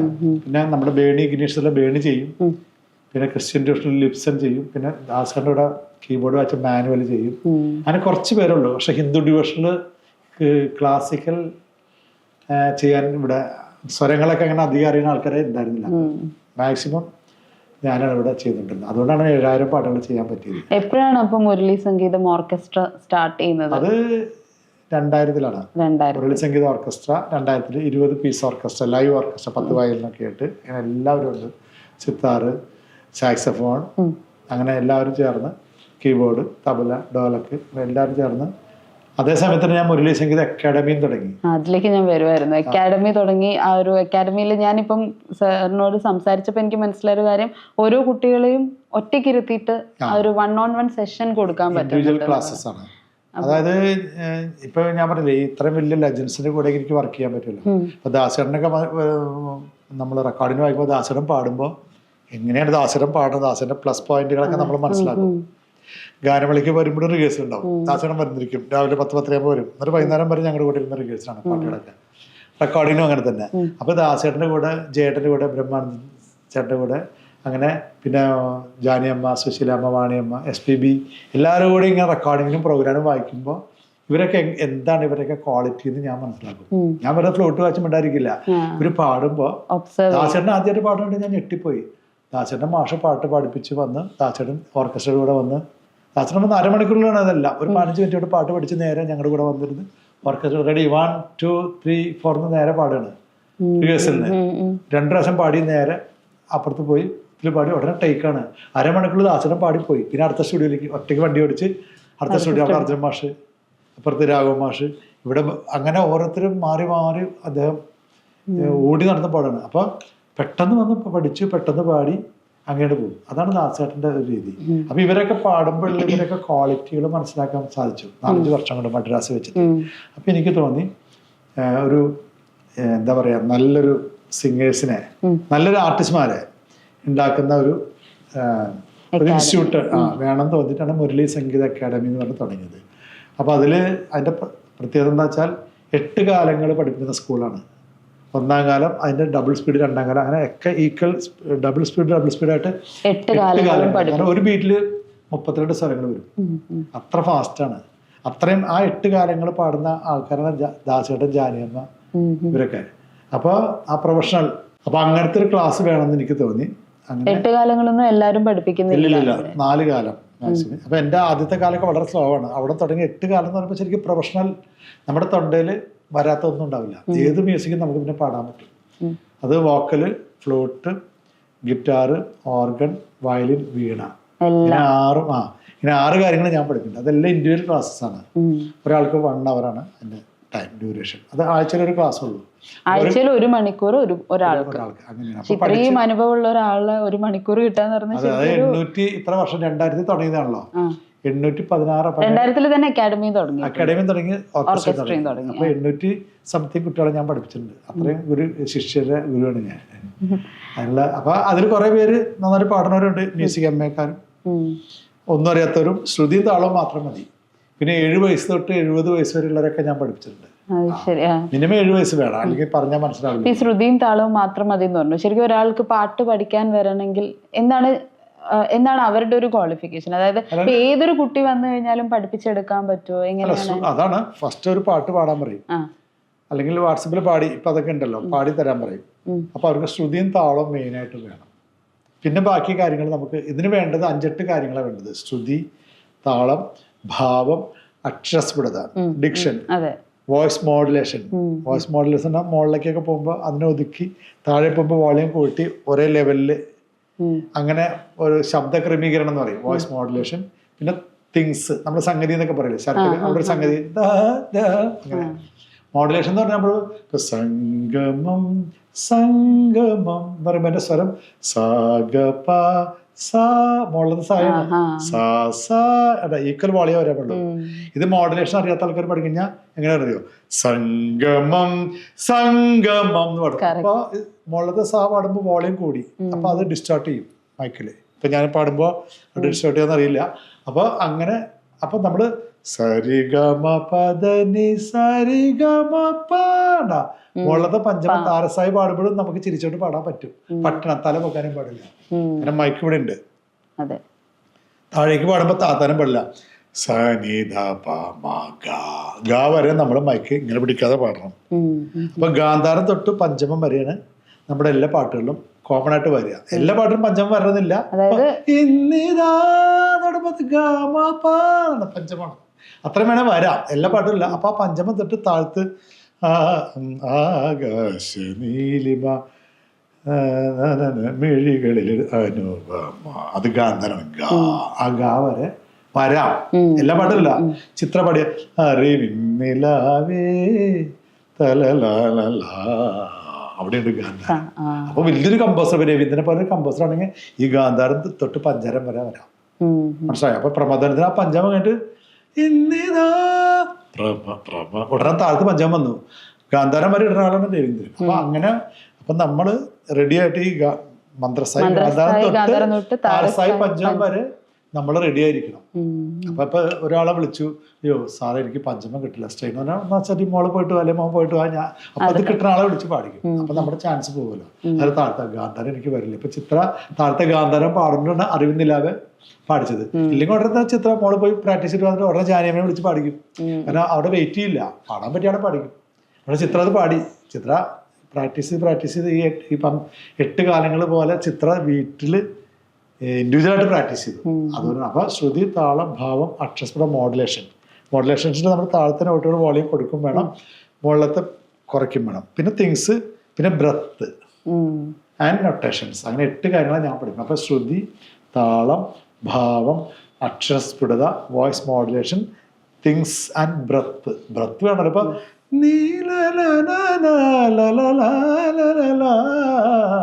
ഒറ്റ ബ്രത്താണ്, ബ്രത്തില്ലാത്താണ് ഒറ്റ ബ്രത്താണ് ഡിക്ഷണറി ജാനിയമ്മ പാടി കിടക്കുന്നത്. അപ്പൊ ഇത് 3 പാടാം. നീലഗഗന വനവീതികൾ നിൽപ്പൂ എന്ന് പാടിയ അങ്ങനെ പാടുന്ന ആൾക്കാരുണ്ട്. പക്ഷെ അപ്പൊ ആ പാട്ടിന്റെ ആ മ്യൂസിക്കായിട്ട് ഉദ്ദേശിച്ച ആ ഫീല് വരില്ല. അതിന് ബ്രത്ത് മെയിനാണ്. അപ്പൊ ദാസയുടെ ജാനിയമ്മ എന്നൊക്കെ പറഞ്ഞാൽ ബ്രത്തിനൊക്കെ എടുക്കാണ്. പുതിയ ജനറേഷനിൽ അത് ഏറ്റവും കൂടുതലുള്ള മധുബാലകൃഷ്ണനാണ്. മധുബാലകൃഷ്ണൻ ആദ്യമായിട്ട് ഞാൻ കേരളത്തിൽ ആദ്യമായിട്ട് പാടിച്ചാണ് ഞാനാ ചേലാമറ്റത്തിന്. എന്റെ പാട്ട് വെച്ച പുള്ളി തുടങ്ങി. അത് ഓർമ്മയുണ്ട്. പെരിയാറിൻ തീരത്ത് എന്നൊക്കെ പറഞ്ഞ ചേലാമറ്റത്തൊരു കൃഷ്ണന്റെ അമ്പലമുണ്ട്, വലിയ കിട്ടുന്ന അമ്പലമാണ്. അതിന്റെ ട്രാക്ക് പാടാനാണ് മധു ആദ്യമായിട്ട് വന്നത്. 4 പാട്ട് പുള്ളിക്ക് സോളോ കൊടുത്തു. അതിൽ ജേട്ടൻ പാടുന്നുണ്ട് 2 പാട്ട്, പിന്നെ മധു, പിന്നെ ഒരു മഞ്ഞോജി കൃഷ്ണൻ, പാലക്കാട് മ്യൂസിക് പുള്ളി, അദ്ദേഹം ഇപ്പം ഇല്ല, മരിച്ചുപോയി. പിന്നെ സംഗീത, തൃശ്ശൂരുള്ള സംഗീത, എറണാകുളം റേഡിയോ കമ്പനിയുടെ ഗോപന്റെ സിസ്റ്റമാണ്. അങ്ങനെ അവരൊക്കെ പാടി. അപ്പം മധുഭാഷൻ ട്രാക്ക് പാടാൻ വന്നാണ്. ട്രാക്ക് പാടിച്ചാൽ ഞാൻ. അപ്പം ഞാൻ മോനെ നന്നായിട്ട് പാടിക്കോ, പ്രൊഡ്യൂസറിന് ഇഷ്ടപ്പെട്ടാൽ ചിലപ്പോൾ പാടിക്കും. അങ്ങനെ ഒരു പാട്ടെങ്കിലും തരുന്നുള്ളൂ പ്രൊഡ്യൂസറുടെ. ഇയാളുടെ നല്ല സ്റ്റഡി വോയിസ്, ഇയാൾ അവിടെ വെച്ച് നല്ല ട്രെയിനിങ് നടത്തിയാൽ വന്നേക്കുന്നതേ. TV ഗോപാലകൃഷ്ണൻ എന്ന് പറഞ്ഞാൽ മദ്രാസിൽ മൃദംഗം വായിക്കുന്ന, ദാസന്റെ ഇടയൊക്കെ വായിക്കുന്ന, ദാസനെ കുറച്ചൊരു പ്രായത്തിൽ സീനിയറാണ്. അദ്ദേഹം ഹിന്ദുസ്ഥാനും കർണാടകയും പാടി ഇതുണ്ട്, റെക്കോർഡുണ്ട് ഹിന്ദുസ്ഥാനി പുള്ളിയുടെ. അദ്ദേഹം ഭയങ്കര ഒരു ആർട്ടിസ്റ്റ്. അദ്ദേഹം ഒരു സ്പെഷ്യൽ ട്രെയിനിങ് നടത്തുന്നുണ്ടായിരുന്നു മദ്രാസിൽ. അതിലും മധുബാലകൃഷ്ണൻ പഠിച്ചാണ്. അത് കഴിഞ്ഞിട്ടാണ് ഇവിടെ വന്നപ്പോഴാണ് ഈ വോയിസ് ടെസ്റ്റ് നടത്തിയത്, എവിടെ CSC. അപ്പോൾ അത് കേട്ടപ്പോൾ ഇഷ്ടപ്പെട്ടു. അങ്ങനെ ആദ്യമായിട്ട് മധുരങ്ങോട്ട് പാടുന്നത് K. രാഘവ മാഷിൻ്റെ പാട്ടിന് ഒരു നാടകത്തിൽ ഒരു ഓണപ്പാട്ടിന് ട്രാക്കാണ് പഠിച്ചത്. അതിന് കൊടുത്തില്ല. അത് കേട്ട് സെക്കൻഡ് ഞാനിത് പഠിച്ചു. അപ്പൊ ഇതില് അവർക്ക് ഇഷ്ടപ്പെട്ടു. 4 പാട്ടും അതിന് സോളോ കൊടുത്തു. ട്രാക്ക് പാടിയ ആൾക്ക് ജയേട്ടന്റെ കൂട്ടിൽ 2 പാട്ട്, മനോജകൃഷ്ണൻ 2 പാട്ട്, മനസ്സിലായോ, 2 പാട്ട് സംഗീത. അപ്പൊ ട്രാക്ക് പാടാൻ വന്ന ആളുടെ 4 പാട്ട് കൊടുത്തു. അങ്ങനെയാണ് ആദ്യമായിട്ട് ഞങ്ങൾ അതിന്. അപ്പൊ മധുര ഭയങ്കര ബ്രത്താണ്. ഒരു ലൈൻ തന്നെ 2 പ്രാവശ്യം ഒറ്റ ബ്രത്തി പാടും പുള്ളി. അവിടെ കട്ട് ചെയ്യില്ല. ചില അനുബലിയുടെ ഒരു ലൈൻ 2 പ്രാവശ്യം ഒറ്റ ബ്രത്തി പാടി പുള്ളി, എന്നിട്ട് ഇങ്ങനെ ശ്വാസം മുട്ടില്ല. അപ്പൊ അതാണ് ബ്രത്ത് വേണത്. ദാസേട്ടനൊക്കെ അതുണ്ട്. ഹരിമുരളിയത്തിലല്ല, കച്ചേരിക്ക് പാടുമ്പോൾ അതിനോട് കൂടുതൽ ടൈമൊക്കെ പുള്ളി പിടിക്കും. മറ്റേ ആ ട്രാക്കിൽ അത്ര ടൈമുള്ളൂ, അതുകൊണ്ടാണ് അത്രയും പിടിക്കുന്നത്. അത് കഴിഞ്ഞ് അടുത്ത ലൈനിലേക്ക് പോവുകയാണല്ലോ. ആ ട്രാക്ക് ചെയ്ത് വെച്ചിരിക്കല്ലേ. കച്ചേരിക്കാകുമ്പോ ഫ്രീ അല്ലേ, പുള്ളിക്ക് അത്ര ബ്രത്ത് അത്ര പിടിക്കാം. കച്ചേരിക്കൊക്കെ പാടുമ്പോ അങ്ങനെ പാടണം. മാതാവിയൊക്കെ പാടുമ്പോ അപ്പൊ ശ്രുതി, താളം, ഭാവം, അക്ഷരസ്ഫുടത എന്ന് പറഞ്ഞാൽ diction, modulation, voice modulation, things, സംഗതി, ആൻഡ് ബ്രത്ത് പ്ലസ് നൊട്ടേഷൻസ് കൊണ്ട് പഠിപ്പിക്കും. നൊട്ടേഷൻ നമ്മൾ നൊട്ടേഷൻസ് പഠിപ്പിച്ചു കഴിഞ്ഞാൽ പെട്ടെന്ന് നമ്മൾ അരമണിക്കൂർ ആ നൊട്ടേഷൻ നോക്കി പാടാൻ പറ്റും. സ്വരങ്ങൾ തന്നെയാണ്. ഇപ്പൊ കായാമ്പൂ, അപ്പൊ ഗരി ഗരിസ. ഇതൊന്നും എവിടെയും പഠിപ്പിക്കുന്ന അധിക സ്ഥലത്തും പഠിപ്പിക്കുന്നതായിട്ട് ഇല്ലില്ല, പഠിപ്പിക്കില്ല. അപ്പൊ ഞാൻ അങ്ങനെയാണ് പഠിപ്പിക്കുന്നത്. അപ്പൊ ഞാൻ ഒരു 5 കൊല്ലം കഴിഞ്ഞിട്ട് നോക്കിയാലും ഗരി ഗരിസ ട്യൂൺ മറക്കില്ല. നമ്മള് ഞങ്ങളും അങ്ങനെ റെക്കോർഡിന് എങ്ങനെയാണ് അവർ ട്യൂൺ പറഞ്ഞിട്ട് നമ്മളതിന്റെ സ്വരം എഴുതി വെച്ചു. പിന്നെ ബ്രേക്ക് കഴിഞ്ഞ് കാപ്പി കുടിച്ച് അരമണിക്കൂർ കഴിഞ്ഞ് വന്നിട്ട് വായിക്കുമ്പോൾ ഒറ്റ വായനയാണ്. അതാണ് സ്വരങ്ങൾ പഠിച്ചതെങ്കിലും. അപ്പൊ ഞാൻ നൊട്ടേഷൻസ് വരെ പഠിപ്പിക്കുന്നുണ്ട്. അത് നൊട്ടേഷൻസ് കറക്റ്റ് പഠിച്ചത് നമ്മുടെ റെക്സ് മാസ്റ്ററിന്റെ അടുത്ത് വെസ്റ്റേൺ നൊട്ടേഷൻ പഠിച്ചില്ല, വെസ്റ്റേൺ നൊട്ടേഷൻ. അപ്പോഴാണ് അതിൽ കറക്റ്റ് അതിന്റെ വാല്യൂസ് ഒക്കെ സാറാണ് എന്നെ പഠിപ്പിച്ചത്. അപ്പൊ അതിന് എൻ്റെ എല്ലാ കുട്ടികളും 816 പേരും ഞാൻ പഠിച്ചിട്ടുണ്ട്. അതിന് വോക്കലാണെങ്കിലും ഫ്ലൂട്ടാണെങ്കിലും ഗിറ്റാറാണെങ്കിലും കീബോർഡാണെങ്കിലും വീണയാണെങ്കിലും വയലിനാണെങ്കിലും എല്ലാവരും നൊട്ടേഷൻസ് അടക്കം പഠിക്കും. അപ്പൊ ഈ 7 മെയിനായിട്ട് വേണം.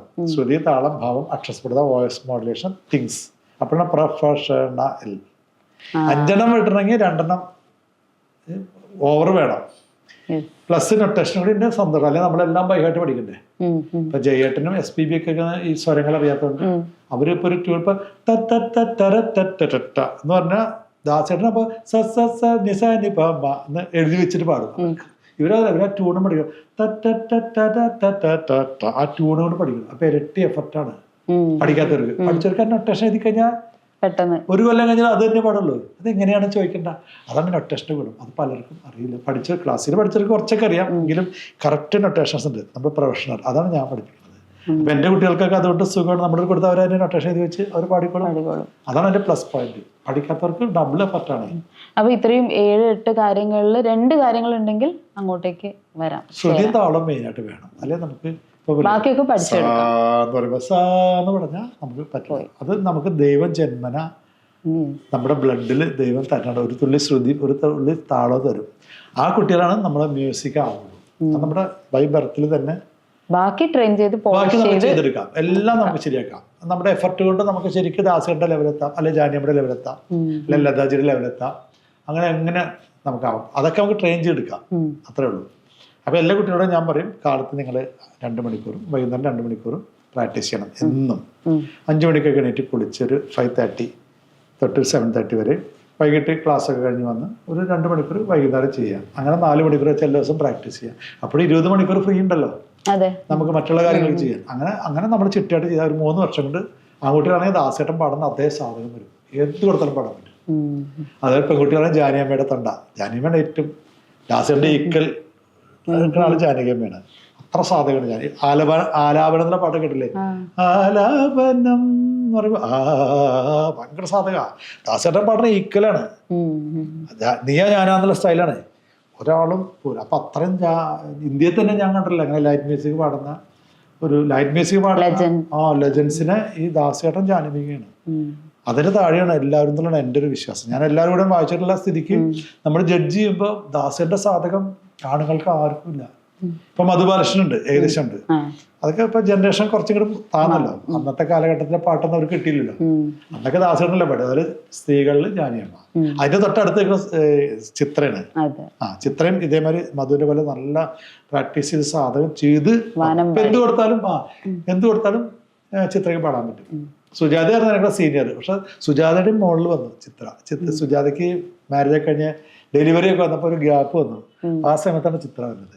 ചിത്ര പക്ഷെ കൂടുതൽ പ്രാക്ടീസ് ചെയ്തിട്ട് എന്ത് കൊടുത്താലും പാടാനുള്ള ജാനേമ്മയുടെ ഒക്കെ പോലത്തെ ഒരു ലെവല് വരുത്തി. പക്ഷെ ജാനേമ്മയുടെ ഫീല് വേറെയാ.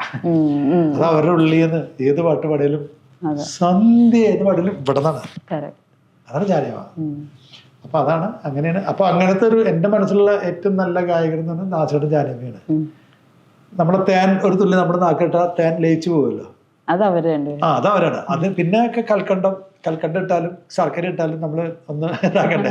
അപ്പൊ തേനുള്ളപ്പോ പിന്നെ തേൻ. അപ്പൊ ആ ഒരു ലെവലിൽ കുട്ടികൾ വരണം എന്നുള്ളതാണ് എൻ്റെ ഒരു രീതി. അതിനാണ് ഞാൻ ഇൻഡിവിജ്വൽ ക്ലാസ്സും അതിനുണ്ടൊരു 150 കോമ്പോസിഷൻസും ഉണ്ടാക്കിയിട്ടുണ്ട്. അല്ലാണ്ട് ഞാൻ മൃദുപാണിയൊന്നും ഞാൻ പഠിപ്പിക്കില്ല. ഞാൻ എൻ്റെ ആയിട്ടുള്ള കോമ്പോസിഷൻസിൽ 72 രാഗത്തിലും ഞാൻ ഉണ്ടാക്കിയിട്ടുണ്ട്. 150 കോമ്പസ്. അതാണ് കുട്ടികളെ പഠിക്കുന്നത്. അപ്പൊ എല്ലാവരും ഒരു സ്പെഷ്യാലിറ്റി ഉണ്ടല്ലോ, അത് കുറച്ച് പാടി നമുക്ക് സാധകം ചെയ്ത് എടുക്കാനുള്ളതും. വരവീനൊക്കെ എല്ലായിടത്തും എവിടെ പോയാലും തന്നെയാണ്. അമേരിക്കയിൽ പോയാലും അവിടെ ടീച്ചറിന്റെ ഈ വരവീണ തന്നെ പഠിപ്പിക്കും, അല്ലെ വാതാബി, അല്ലെ ക്ഷീരസാഗര, അല്ലെ പക്കാല. ഞാനതൊന്നും പഠിപ്പിക്കില്ല. ഞാൻ വരിശകൾ പഠിപ്പിക്കും. വരിശകളാണ് നമ്മുടെ തൊണ്ടയിൽ സാധകം കിട്ടുക. വക്രചണ്ഡ വരിച്ച എന്നൊരു വരിശയുണ്ട്. കുറച്ച് പഠിച്ചിട്ടുള്ള ആളല്ലേ. അപ്പൊ അതില് സരി സരിക രീക രിക ഗമ സരി രിക സരി സക സരിക സരിഗമ രിക ഇങ്ങനെ വരിച്ചുണ്ട്. വക്രചണ്ഡ വരിച്ച അതില് ഇതില് അകാരം ഇകാരം എ ഓ ഈ 5 കിട്ടിക്കഴിഞ്ഞാൽ നമ്മൾ ആർട്ടിസ്റ്റായി. ഇത് പഠിപ്പിച്ചിട്ടാണ് ഞാൻ ഓരോ കൃതികൾ എടുക്കുള്ളൂ. അപ്പൊ പിന്നെ അവര് ഇതായി. പക്ഷെ ഈ കാലം എന്ന് പറയുമ്പോൾ അത് 8ാമത്തെ കാലത്തിലേക്ക് വരും. അത്ര സാധനം പറയണം. അത് പഠിപ്പിച്ചിട്ട് അടുത്തതിലേക്ക് ആർട്ടിസ്റ്റിന് തൊണ്ടിൽ അല്ല കീബോർഡാണെങ്കിലും ഫ്ലൂട്ട് ആണെങ്കിലും ഗിറ്റാർ ആണെങ്കിലും ഈ സ്പീഡ് അത് വെസ്റ്റേണിൽ ആ സ്പീഡ് ഇല്ല, കീബോർഡിലും ഇല്ല. വേറെ ലെസൺസ് അവരൊക്കെ തുടക്കം ടൺ ടൺ ടങ് ടിങ് ടങ് ടങ് ഹാപ്പി ബർത്ത്ഡേ അല്ലെങ്കിൽ ടൺ ടൺ ടങ് ടൺ ടൺ അങ്ങനത്തെ സിമ്പിൾ ജിംഗിൾസിലാണ് പോകണം. നമ്മുടെ അങ്ങനെയല്ല തുടക്കം സരി സരി സരിഗമ സരിഗമ പദനി സദനി സനി സനി ദപ സനി ദപ മഗരീസ. ഇതാ ബുക്കിലുള്ളൂ. പക്ഷെ എനിക്കതല്ല, എനിക്ക് ഗാന്ധാരം വരെ പോകും. എന്റെ സ്പെഷ്യാലിറ്റി ഗാന്ധാരം 5ാം വരെ വരും. ഈ സരി സരി തന്നെ, അതായത് 10 വരും. പിന്നെ സാ കഴിഞ്ഞ ഉടനെ നീയാണ്. നിസനി സനി സരിഗ നിസരിഗമ പദനി ധനി ധനി ദപ വനി ദപ മകരി സനി. അത് ഞാൻ ധനി ധനി ധനി സരി ധനി സരി ഗമ പദ ദായിട്ട് ദാ മന്ത്രസായി. അതെ പദ പദ പദനി സ പദനി സരി ഗമ പ മ പിന്നെ പദനി പദനി സരി ഗമ അവസാനത്തെ ഗമ ഗമ ഗമ പദ ഗമ പദനി സരി ഗമ ബുക്കിലില്ല. സാട്ട് സായുള്ളൂ നമ്മുടെ ട്രഡീഷണൽ. എന്റെ വൈഡാണ്. എനിക്ക് ഗാന്ധാരം വരെ പോകണല്ലോ. രവീന്ദ്ര കൂടെ പാടാൻ പോയി കഴിഞ്ഞാൽ അവിടുന്ന് പാല് പറഞ്ഞു കിട്ടിയ ഒരു അനുഭവത്തിൽ അതുകൂടാതെ ഋഷഭം തൊട്ട് അങ്ങോട്ടും പോവും. രിഗ രിഗ രിഗമപ്പ രിഗമപ്പ തന്നെ സരി നെറ്റി വിളിക്കാതെ തല പൊക്കാതെ പറഞ്ഞു രി സരി സരി സനി ധരി സനി ദപമകരി ഗമ ഗമ ഗമപദ ഗമപദനി സരി ഗാണ്ട മോഡറേഷൻ കണ്ട ഗാ എന്ന് പാടിയാൽ പോയി. തൊണ്ടടയും ഡിസ്റ്റാർട്ട് ചെയ്യും, സ്പീക്കറൊക്കെ ജാർ ചെയ്യും. കണ്ട അങ്ങനെ അതാണ് മോഡറേഷൻ. അത് അതിനെ പഠിപ്പിക്കും. എന്നിട്ടാണ് മപ മപ മപദനി മപദനി സരി ഗമ ഗമ ഗമ ഗരി സപ ഗരി സനി ദപമ പദ പദ പദനി സ പദനി സരി ഗമപ ഇന്നിതാണ്ട. ഇത് മൈക്കിൽ വരുമ്പോൾ കറക്റ്റ് ആയിരിക്കും വളയും. അതുകൊണ്ട് നമ്മൾ ഒച്ചയെടുത്ത് കൂടെ ഞരമ്പൊക്കെ പൊട്ടിച്ച് പാടേണ്ട ആവശ്യമില്ല. സനിത പാടാം, ഇങ്ങനെ ഒറ്റത്തിൽ നിന്ന് പാടാം. അതിന്റെ തല പൊക്കേണ്ട ആവശ്യമില്ല. അതൊക്കെ നമ്മൾ ആക്ഷന് വേണ്ടി പൊക്കണ. ഏത് അഭിനയിക്കുമ്പോഴേ നെടുമുടിയെ കിടക്കില്ല അവിടെ ഇന്നിതാ തലയൊക്കെ പൊക്കാം. അത് അവരെ ആക്ഷന് വേണ്ടി ചെയ്യണ്ട. പക്ഷെ ശരിക്കും ദാസന്റെ സ്റ്റുഡിയോയിൽ പാടുമ്പോ തലേന്ന് പൊക്കില്ല, മൈക്കോട്ടിരിക്കല്ലേ, താത്തുമില്ല. അതൊന്നും പാടുമ്പോ പാരിജാ കേൾക്കില്ല. അതിന്റെ വായ തുറക്കും പാരിജാതം തുറന്ന് പാടും.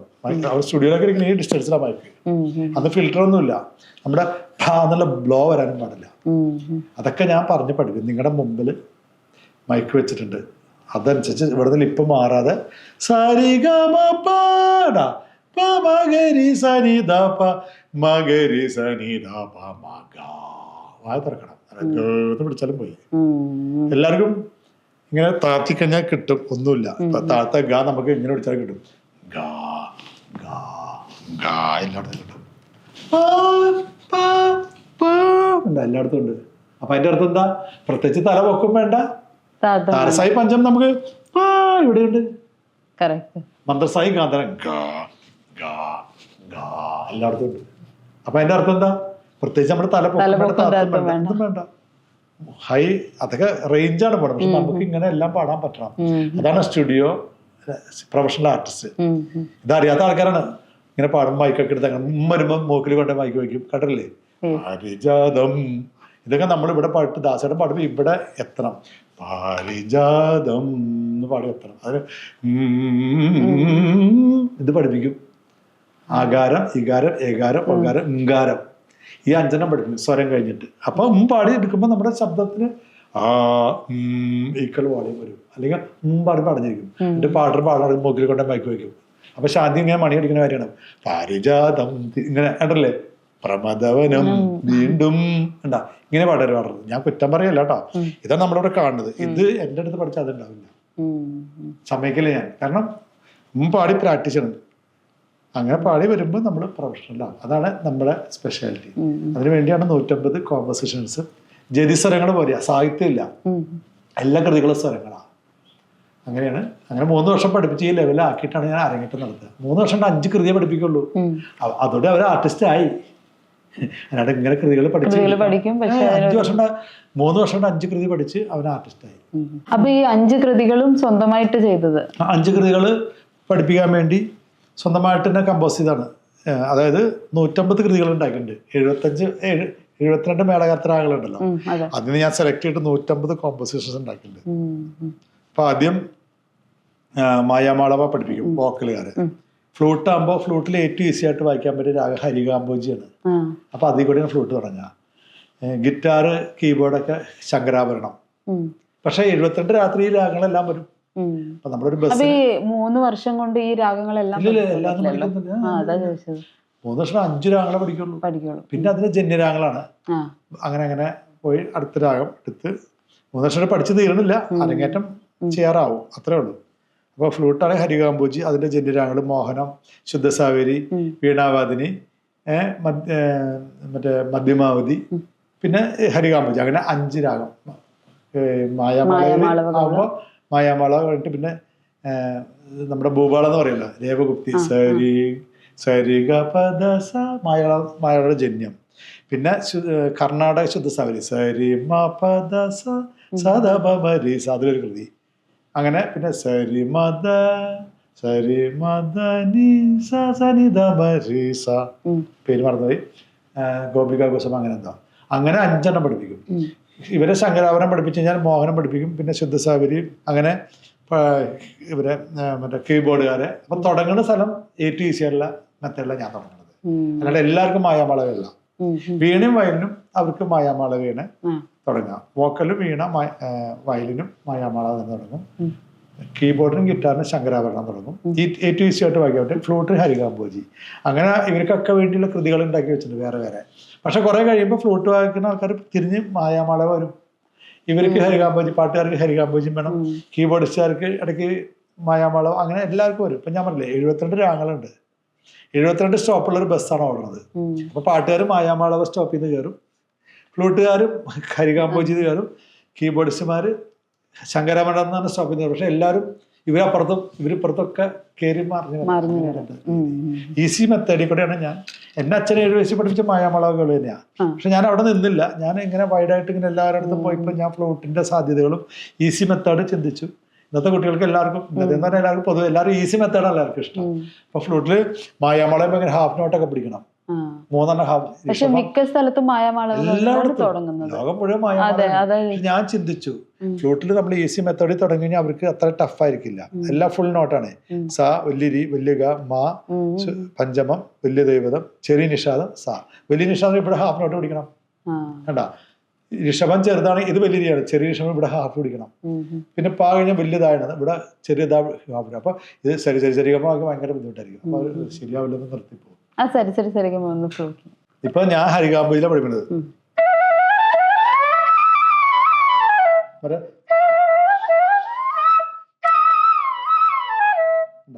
ഇങ്ങനെ വരുമ്പോ ഹാഫ് നോട്ട് വരും. അപ്പൊ ആദ്യം തുടങ്ങുമ്പോൾ തെളിയില്ല, അപ്പൊ പിള്ളേര് നിർത്തിപ്പോകും. അപ്പൊ അതുകൊണ്ട് ഞാൻ ഹരികാംബോജിൽ പഠിക്കുന്നത്. ഈ ഹരികാംബോജി എന്നുള്ള പേര് വരാൻ തന്നെ കാര്യം എന്താ അറിയോ? അതായത് നമ്മള് കേട്ടുള്ള കഥകളിലൊക്കെ കൃഷ്ണനാണല്ലോ. ഈ ഹരികാംബോജിയും യദുകുലകം അതൊക്കെ അതിന്റെ അതിൽ നിന്ന് വന്ന ഹരികാംബോജി. അപ്പൊ യദുകുലകാംബോജി വേറെയാണ്, കാംബോജിയുടെ തന്നെ ജന്യാണ്. അപ്പൊ ഹരികാംബോജിയാണ് അതിന്റെ മെയിൻ രാഗം. ഇപ്പൊ ഹരി തന്നെ കൃഷ്ണനാണ്. ഹരി കാട്ടിന്നൊരു കമ്പെടുത്ത് ഊതി, അപ്പൊ പുള്ളി ഹാഫ് ഒന്നും പിടിച്ചത്. പുള്ളി ഫുൾ നോട്ട്സ് ആണ് അദ്ദേഹം വായിച്ചത്. അതാണ് ഹരി കമ്പെടുത്ത് ഊതി. ഹരി കാംബോധി എന്നായിരുന്നു ആദ്യം പേര്. പിന്നെ പറഞ്ഞു ഹരി കാംബോധി എന്നായി. പിന്നെ പറഞ്ഞു ഹരി കാംബോജി എന്നായി. അങ്ങനെയാണ് ഹരി കാംബോജി. ഇപ്പൊ ഫുൾ നോട്ടാണോ?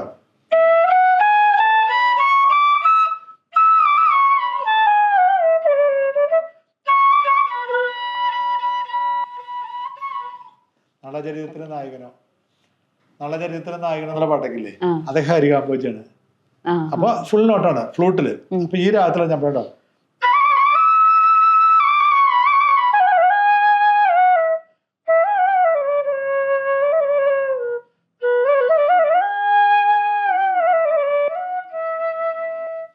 ഇതൊക്കെയാണ് ഏറ്റവും ഈസി ആയിട്ടുള്ള ഫ്ലൂട്ട് വായിക്കാൻ പറ്റുക. അപ്പൊ ആ ഒരു റൂട്ടിലാണ് ഞാൻ തുടങ്ങിയത്. എന്റെ ഒരു രീതി അതാണ്. വേറെ സ്ഥലത്ത് പോയി കഴിഞ്ഞാൽ മായാമാളയെ തന്നെ തുടങ്ങും. അപ്പൊ കുട്ടികൾക്ക് ഈ 8 കാലങ്ങളൊന്നും വായിക്കാൻ പറ്റില്ല. വായിക്കാൻ പറ്റണമെങ്കിൽ അത്രയും എന്താ പറയാ 12 മണിക്കൂറൊക്കെ പ്രാക്ടീസ് ചെയ്യേണ്ടി വരും. അതിനുള്ള സമയമില്ല. ഹരികാംബോജി പഠിപ്പിച്ച് കുറേശ്ശെ ഓരോ ഹാഫ് നോട്ട് കൊടുത്ത് അവരെ മായാമാള പഠിപ്പിക്കും. അപ്പൊ അവർക്കും കുറച്ച് ടഫ് അല്ലാത്തൊരു മെത്തേഡ് കിട്ടും. അതാണ് അവരുടെ ഗുണം. അപ്പൊ ഇത്രയും കാര്യങ്ങൾ നേടിയെടുക്കുക ഈ ഒരു പ്രായത്തിനുള്ളിൽ, അല്ലെങ്കിൽ 55 വർഷത്തിനുള്ളിൽ ഇത്രയും കാര്യങ്ങൾ നേടിയെടുക്കുന്നത് വലിയൊരു കാര്യമാണ്. അപ്പൊ ഇനി എന്താണ് ഇനി എന്ത് എന്നുള്ളൊരു കാര്യത്തിൽ എന്താണ്? അപ്പൊ ഞാൻ ദൈവത്തിന്റെ ഗുരുക്കന്മാരുടെ അനുഗ്രഹത്തിൽ ഇങ്ങനെ 10,000 പാട്ടുകൾ മ്യൂസിക് ചെയ്യാൻ സാധിച്ചു. ഓർക്കസ്ട്രേഷൻ 1,500 പാട്ടുകൾ സ്വന്തം മ്യൂസിക് ഓർക്കസ്ട്രേഷൻ, ഒരു 10,000-10,000 കൂടുതൽ പാട്ടുകൾ ഫ്ലൂട്ട് വായിക്കാൻ സാധിച്ചു, കാസറ്റും സിനിമയെല്ലാം ആയിട്ട്. പിന്നെ അതുകൂടാതെ ഒരു 15 സീരിയൽസ് മ്യൂസിക് ചെയ്തു. PN Menon sir, KK Haridas sir, പിന്നെ Vinayan sir, KG George sir, ഇവരെയൊക്കെ ലീഡിങ് കൈരളി ഒക്കെ തുടങ്ങിയ സമയത്ത് 4 സീരിയൽ ഞാൻ തന്നെ ചെയ്തു. അതുകൂടെ അങ്ങനെ ഒരു 15 സീരിയൽ മ്യൂസിക് ചെയ്യാനുള്ള ഭാഗ്യം കിട്ടി. പിന്നെ ഒരു 15 പ്രൊഫഷണൽ നാടകങ്ങൾക്ക് മ്യൂസിക് ചെയ്തു. തിലകൻ ചേട്ടൻ അവസാനം ചെയ്ത ഇതോ ദൈവത്തിന്റെ സ്വന്തം നാട് എന്ന നാടകത്തിന് ഞാൻ തന്നെയാണ് മ്യൂസിക് ചെയ്തത്. തിലകൻ ചേട്ടനായിട്ട് അത്രയും വർഷം മുമ്പുള്ള ഒരു 76 മുതലുള്ള ബന്ധമായിരുന്നു. അദ്ദേഹം നാടകത്തിൽ അഭിനയിച്ചുകൊണ്ട് ഡയറക്റ്റ് ചെയ്തുകൊണ്ടിരുന്ന കാലഘട്ടത്തിൽ ഓൾ ഇന്ത്യ റേഡിയോയിലും 18 വയസ്സിലോട്ട് റേഡിയോയിൽ ഫ്ലൂട്ടിസ്റ്റുമാണ്. പിന്നെ കുറച്ച് വർഷം കഴിഞ്ഞപ്പോൾ മ്യൂസിക് ഡയറക്ടർ കമ്പോസറും ആയിട്ട് വർക്ക് ചെയ്യുന്നുണ്ട്. അപ്പോൾ ഇതൊക്കെ കിട്ടിയപ്പോൾ എനിക്ക് തോന്നി ഇങ്ങനെ ഒരു ഇതിൽ മാത്രം നിന്നാൽ പോരാ, ഫ്ലൂട്ടിനെ പറ്റി. കാരണം 7 വയസ്സിൽ ഫ്ലൂട്ട് ചുണ്ടത്ത് വെച്ച് തന്നാണ് ഒരു അച്ഛൻ. അപ്പോൾ ഫ്ലൂട്ടിന് പ്രോമിനൻസ് ആരും ചെയ്യാത്തൊരു സംഭവം ഫ്ലൂട്ടിൽ ചെയ്യണമെന്ന് തോന്നി. അപ്പോൾ ഫ്ലൂട്ടിൽ നമ്മൾ ഇപ്പോൾ സിയുടെ ഫ്ലൂട്ടിൽ സിക്ക് വായിക്കും, ഡിയുടെ ഫ്ലൂട്ടിൽ ഡിക്ക് വായിക്കും. അങ്ങനെയാണ് സാധാരണ വായിക്കുക. അപ്പോൾ നമുക്കിപ്പോൾ ആകെ ശ്രുതി എന്ന് പറയുമ്പോൾ C sharp, D sharp, E F sharp, G sharp, A sharp, B, അങ്ങനെ 12 ശ്രുതികളാണുള്ളത്. അത് ഷഡ്ജം, ചെറിയ ഋഷഭം, വലിയ ഋഷഭം, ചെറിയ ഗാന്ധരം, വലിയ ഗാന്ധരം, ചെറിയ അങ്ങനെ ശുദ്ധമധ്യമം, പ്രതിമധ്യമം, പഞ്ചമം, ശുദ്ധദേവതം, ചതുർദേവതം, കൈശിക നിഷാദം, കാകൽ നിഷാദം, അങ്ങനെ 12 ശ്രുതികളാണ് നമ്മൾ കോമൺ ആയിട്ട് ഉള്ളത് ഇന്റർനാഷണൽ ലെവലിൽ. അപ്പോൾ ഈ 12 ശ്രുതിയിലും ഒരു ഫ്ലൂട്ടിൽ വായിക്കുന്ന ഒരു പദ്ധതി ചെയ്യണത്. അതായത് ഒരു ഫ്ലൂട്ടിൽ ഇപ്പോൾ ഇതിപ്പോൾ ശരിക്കും പറഞ്ഞാൽ ഡിയുടെ ഫ്ലൂട്ടാണ്, ഇതിൽ ഡിക്ക് മാത്രമേ വായിക്കുള്ളൂ. അപ്പോൾ ഒരു കുട്ടി ഇപ്പോൾ ഈക്ക് ഒരു പാട്ട് പാടങ്ങി 3 കെട്ട, ഡിന്ന് 2 കെട്ട. അപ്പോൾ ഈക്ക് ഒരു പാട്ട് പാടപ്പോൾ നമ്മൾ അടുത്ത ഫ്ലൂട്ട് എടുത്തിട്ട് വായിക്കുക. അപ്പോൾ അങ്ങനെ വരാതെ ഇതിൽ തന്നെ ഈക്കും എഫിനും എഫ് ഷാർപ്പിനും അങ്ങനെ 12 ശ്രുതികളും ഒരു ഫ്ലൂട്ടിൽ വായിച്ച് കാണിക്കുന്ന ഒരു പദ്ധതി. അത് ആരും ഇന്നവരെ വായിച്ച് കാണിച്ചിട്ടില്ല. ബാംബു ഫ്ലൂട്ടിൽ ആരും വായിച്ചിട്ടില്ല. അപ്പോൾ ഇപ്പം എൻ്റെ ഗുരുജി ഗുണസിംഗ് സാറും അതുപോലെ പണ്ഡിറ്റ് ജി ഹരിപ്രസാദ് ചൗരസ്യജി, ഹിന്ദുസ്ഥാനിയൊക്കെ ഞാൻ 90 തൊട്ട് ഹിന്ദുസ്ഥാനികളെ നടത്തി. അതിന് ഞാൻ 18 മണിക്കൂർ വെച്ച് പ്രാക്ടീസ് ചെയ്തു ദിവസവും. അങ്ങനെ ഒരു 3 മാസം കഠിന പ്രാക്ടീസ്. രാവിലെ 7 മണി തുടങ്ങി രാത്രി 2 മണി വരെയാണ് പ്രാക്ടീസ് ചെയ്യുന്നത്, 18 മണിക്കൂർ പെർ ഡേ. അങ്ങനെ 3 മാസം കഠിന പ്രാക്ടീസ് ചെയ്തിട്ടാണ് ഹിന്ദുസ്ഥാനി കച്ചേരി നടത്തിയത്. അപ്പം അദ്ദേഹം പോലും ഇങ്ങനെ ഒരു ഫ്ലൂട്ടിൽ 12 ശ്രുതി വായിച്ചിട്ടില്ല. അപ്പം അങ്ങനെ എനിക്കൊരു ആരും ചെയ്യാത്തൊരു സംഭവം ചെയ്യണമെന്ന് തോന്നി. അപ്പം അങ്ങനെ വന്നപ്പോൾ ബാംബു ഫ്ലൂട്ടിൽ ഇങ്ങനെ ഒരു ഫ്ലൂട്ട് എടുത്തിട്ട് അതിൽ 12 ശ്രുതിയിലും പല്ലവി മ്യൂസിക് വായിക്കണം തോന്നി. ശ്രുതി മാറി വരും, പക്ഷെ ഫ്ലൂട്ട് മാറില്ല, ഒരേ ഫ്ലൂട്ടിൽ തന്നെ, ഒറ്റ ഫ്ലൂട്ടിൽ. അങ്ങനെയാണ് ഒരു സിംഫണി ചെയ്തു. അപ്പം അത് ഇപ്പം സാധാരണ വെസ്റ്റേൺ സിംഫണി തന്നെ 12 രാഗങ്ങളാണ് വെസ്റ്റേണിലുള്ളൂ. 13ാമത് രാഗം വേണമെങ്കിൽ നമ്മുടെ ഇന്ത്യയിൽ വന്നിട്ട് മോഹന അല്ലെങ്കിൽ ശുദ്ധസാവിലേക്ക് എഴുതിയെടുത്താൽ അവർക്ക് ആകെ 12 രാഗങ്ങളുള്ളത്. അതുപോലെ ഹിന്ദുസ്ഥാനിലാണെങ്കിൽ 30 രാഗങ്ങളുണ്ട്, അതിന് ജന്യ രാഗങ്ങളുണ്ട്. 10 രാഗങ്ങൾ മെയിനായിട്ട്, 30 ജന്യ രാഗങ്ങളുണ്ട്, 300 രാഗം. കർണാടകയിൽ അങ്ങനെയല്ല, വൈഡായിട്ട് കിടക്കുക. 72 രാഗങ്ങളും ഓരോ രാഗങ്ങൾക്ക് 483 ജന്യരാഗങ്ങളാണ്. മായാമാള ഗളയ്ക്ക് 483 ജന്യരാഗങ്ങളുണ്ട്. ഹരപ്രിയക്ക്, ചക്രവാർത്തിക്ക്, ചാരുവേച്ചിക്ക് എല്ലാ രാഗങ്ങൾക്കും 483 ജന്യരാഗങ്ങളുണ്ട്. അങ്ങനെ വരുമ്പോൾ 34,776 രാഗങ്ങളുണ്ട് കർണാടക സംഗീതത്തിൽ. ലോകത്ത് ഒരു മ്യൂസിക്കിലും ഇല്ല. ഇല്ല. അപ്പൊ അത്ര അങ്ങനെയുള്ള കർണാടക സംഗീതമാണല്ലോ ഞാൻ ആദ്യം പഠിച്ചത്, അച്ഛൻ പഠിപ്പിച്ചത്. അങ്ങനെ വന്നപ്പോൾ എനിക്ക് തോന്നി ഈ ഫ്ലൂട്ടിൽ ചെയ്യുമ്പോൾ ഇങ്ങനെ 12 രാഗത്തിലൊന്നും നിൽക്കാതെ ഒരു 34 രാഗങ്ങൾ എടുത്ത് ഞാൻ. അപ്പോൾ ഒരു ശ്രുതി, ഇപ്പൊ സിയിൽ ഒരു പാട്ട് ഒരു കൃതി വായിച്ചു, പിന്നെ സി ഷാർപ്പ് 1.5 കട്ടയിലേക്ക് ശ്രുതി മാറുമ്പോൾ അത് വേറെ രാഗ, പിന്നെ ഡിയിലേക്ക് ഒരു വേറെ രാഗ, അങ്ങനെ 33 രാഗങ്ങൾ ഉണ്ടാക്കി അതിലെല്ലാം കമ്പോസ് ചെയ്തു. പിന്നെ ഇത്രയും രാഗം ഉണ്ടാക്കിയപ്പോൾ എനിക്ക് തോന്നി എൻ്റെതായിട്ടുള്ളൊരു സ്കെയിലും വേണം തോന്നി. ഒരു സ്കെയിൽ ഞാനും കണ്ടുപിടിച്ചു, അതിനൊരു പേരൊക്കെ ഇട്ട് വെച്ചിട്ടുണ്ട്. അങ്ങനെ 34 രാഗത്തിലാണ് ചെയ്തേക്കണത്. അത് നോൺ സ്റ്റോപ്പാണ്. തുടങ്ങി കഴിഞ്ഞാൽ 1.25 മണിക്കൂറോളം ഇത് നോൺ സ്റ്റോപ്പായിട്ട് പോകും, നിർത്തില്ല. പിന്നെ വേണമെങ്കിൽ ഒരു ബ്രേക്ക് നമുക്ക് കൊടുക്കാമെന്ന് മാത്രം, 1 മണിക്കൂറൊക്കെ ആകുമ്പോൾ 1.25 മണിക്കൂർ നോൺ സ്റ്റോപ്പായിട്ട് പോകുന്ന ഒരു സിംഫണിയാണ്. അതത് ദ ബാംബു ഫ്ലൂട്ട് എന്നതിൻ്റെ പേര്. അതിൽ ഈസ്റ്റേണും വെസ്റ്റേണും രണ്ടും ഇൻസ്ട്രുമെന്റ്സ് എല്ലാം ചേർന്നിട്ടാണ് വരുന്നത്. കാരണം വെസ്റ്റേൺ ഇൻസ്ട്രുമെന്റ്സ് എല്ലാം ഉണ്ട്, വയലിൻ, ചെല്ലോ, ഡബിൾ ബാസ്, വിയോള, അങ്ങനെ സ്ട്രിങ് ഫാമിലി എല്ലാവരും ഉണ്ട്. 30 പേര് വയലിൻ തന്നെയാണ്. അങ്ങനെ പിന്നെ നമ്മുടെ ഇന്ത്യയിൽ കിട്ടുന്ന ഇൻസ്ട്രുമെന്റ്സ് എല്ലാം, സിത്താറ്, വീണ, നാദസ്വരം, എടക്ക, ചെണ്ട, പിന്നെ സായിപ്പിന്റെ ഇൻസ്ട്രുമെന്റ്സ് ഉണ്ടല്ലോ, കീബോർഡ്, പിയാനോ. അങ്ങനെ ഈ ഫ്ലൂട്ടിനെ 160 പേര് ബാക്ക് ചെയ്യും, കമ്പനി ചെയ്യും. ഫ്ലൂട്ടിൽ പ്ലസ് അപ്പൊ 161 പേരാണ് ഇത് സിംഫണി ചെയ്യുന്നത്. അതിന്റെ ഫ്ലൂട്ട് പ്ലസ് 160, അങ്ങനെ 161 പേരാണ്. ഫ്ലൂട്ടിന് മെയിൻ മെലഡി വായിക്കും, ഇവരൊക്കെ അതിന്റെ ബാക്ക്ഗ്രൗണ്ട് ഒക്കെ ബാക്ക് ചെയ്യും. അവർ ശ്രുതി മാറ്റും, അടുത്ത ശ്രുതി ഇതിൽ തന്നെ വായിക്കും, അങ്ങനെ അടുത്ത ബാക്ക്ഗ്രൗണ്ട് അടുത്ത ശ്രുതി ഇതിൽ തന്നെ വായിക്കും. അങ്ങനെ ആരും ചെയ്യാത്തൊരു സംഭവം. അങ്ങനെ സിംഫണിയും ദ ബാംബു ഫ്ലൂട്ട് എന്നുള്ള പേരിൽ ചെയ്തു വെച്ചിട്ടുണ്ട്. അത് സ്റ്റേജ് ചെയ്യാൻ പറ്റിയിട്ടില്ല. അത് 90കളിൽ കമ്പോസ് ചെയ്ത് 2000 കഴിഞ്ഞു. 25 വർഷമായിട്ട് അത് ഇങ്ങനെ അതിന്റെ പ്രൊഡ്യൂസറെ കിട്ടാതെ കുറച്ച് ചെലവ് വരുന്ന സംഭവമാണ്. 4-5 കോടി രൂപ വരും. കാരണം ഇത്രയും പേർക്ക് നമ്മൾ 6 ആഴ്ച പ്രാക്ടീസ് ചെയ്യണം, അപ്പോഴത് സ്റ്റേജ് ചെയ്യാൻ പറ്റുള്ളൂ. അപ്പൊ അതുകൊണ്ട് അതിനുള്ള പ്രൊഡ്യൂസറിനെ തേടിക്കൊണ്ടിരിക്കുകയാണ്. 25 വർഷമായി ഇത് കമ്പോസ് ചെയ്ത് കഴിഞ്ഞിട്ട്.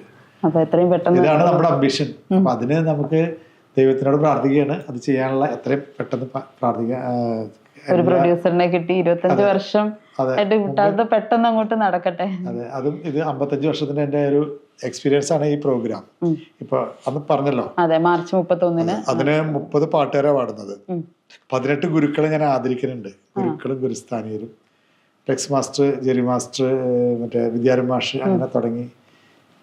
പിന്നെ അതില് 30 പാട്ടുകാര്, ഉണ്ണിമേനോൻ, മാർക്കോസ്, സുജാത, ജെൻസി, അങ്ങനെ അവരോടൊക്കെ നമ്മള് പ്രോഗ്രാം വായിച്ചിട്ടുള്ള ഒരു ബന്ധം വെച്ചിട്ട് അങ്ങനെ 30 പാട്ടുകാർ, പിന്നെ എൻ്റെ ശിഷ്യന്മാരും ശിഷ്യകളും കൂടി ഒരു 14 പേര് കോറസ്, 25 പീസ് ഓർക്കസ്ട്ര, അങ്ങനെ വലിയൊരു ഗാനമേളയാണ് നടക്കുന്നത്. അത് 4 മണിക്ക് തുടങ്ങി കഴിഞ്ഞാൽ രാത്രി 10 മണിയാകുമ്പോഴേ കഴിയുള്ളൂ, അത്രയും സമയമാണ്. അപ്പൊ അത് ആണ് ഇപ്പൊ ഈ മാർച്ച് 31 നടത്താൻ ഉദ്ദേശിക്കുന്നത്. അതിനുള്ളൊരു തയ്യാറെടുപ്പാണ് ഇപ്പൊ ഇരിക്കുന്നത്. പിന്നെ സിംഫണിയാണ് നമ്മുടെ നമ്മുടെ അംബീഷൻ. അതിനുള്ള ആയുഷം തരണമെന്ന് ഞാൻ ദൈവത്തിനോട് പ്രാർത്ഥിക്കുന്നു. തീർച്ചയായിട്ടും അതൊക്കെ സാധിക്കട്ടെ, നമുക്കും അതൊക്കെ കേൾക്കാലോ. അതെ അതെ.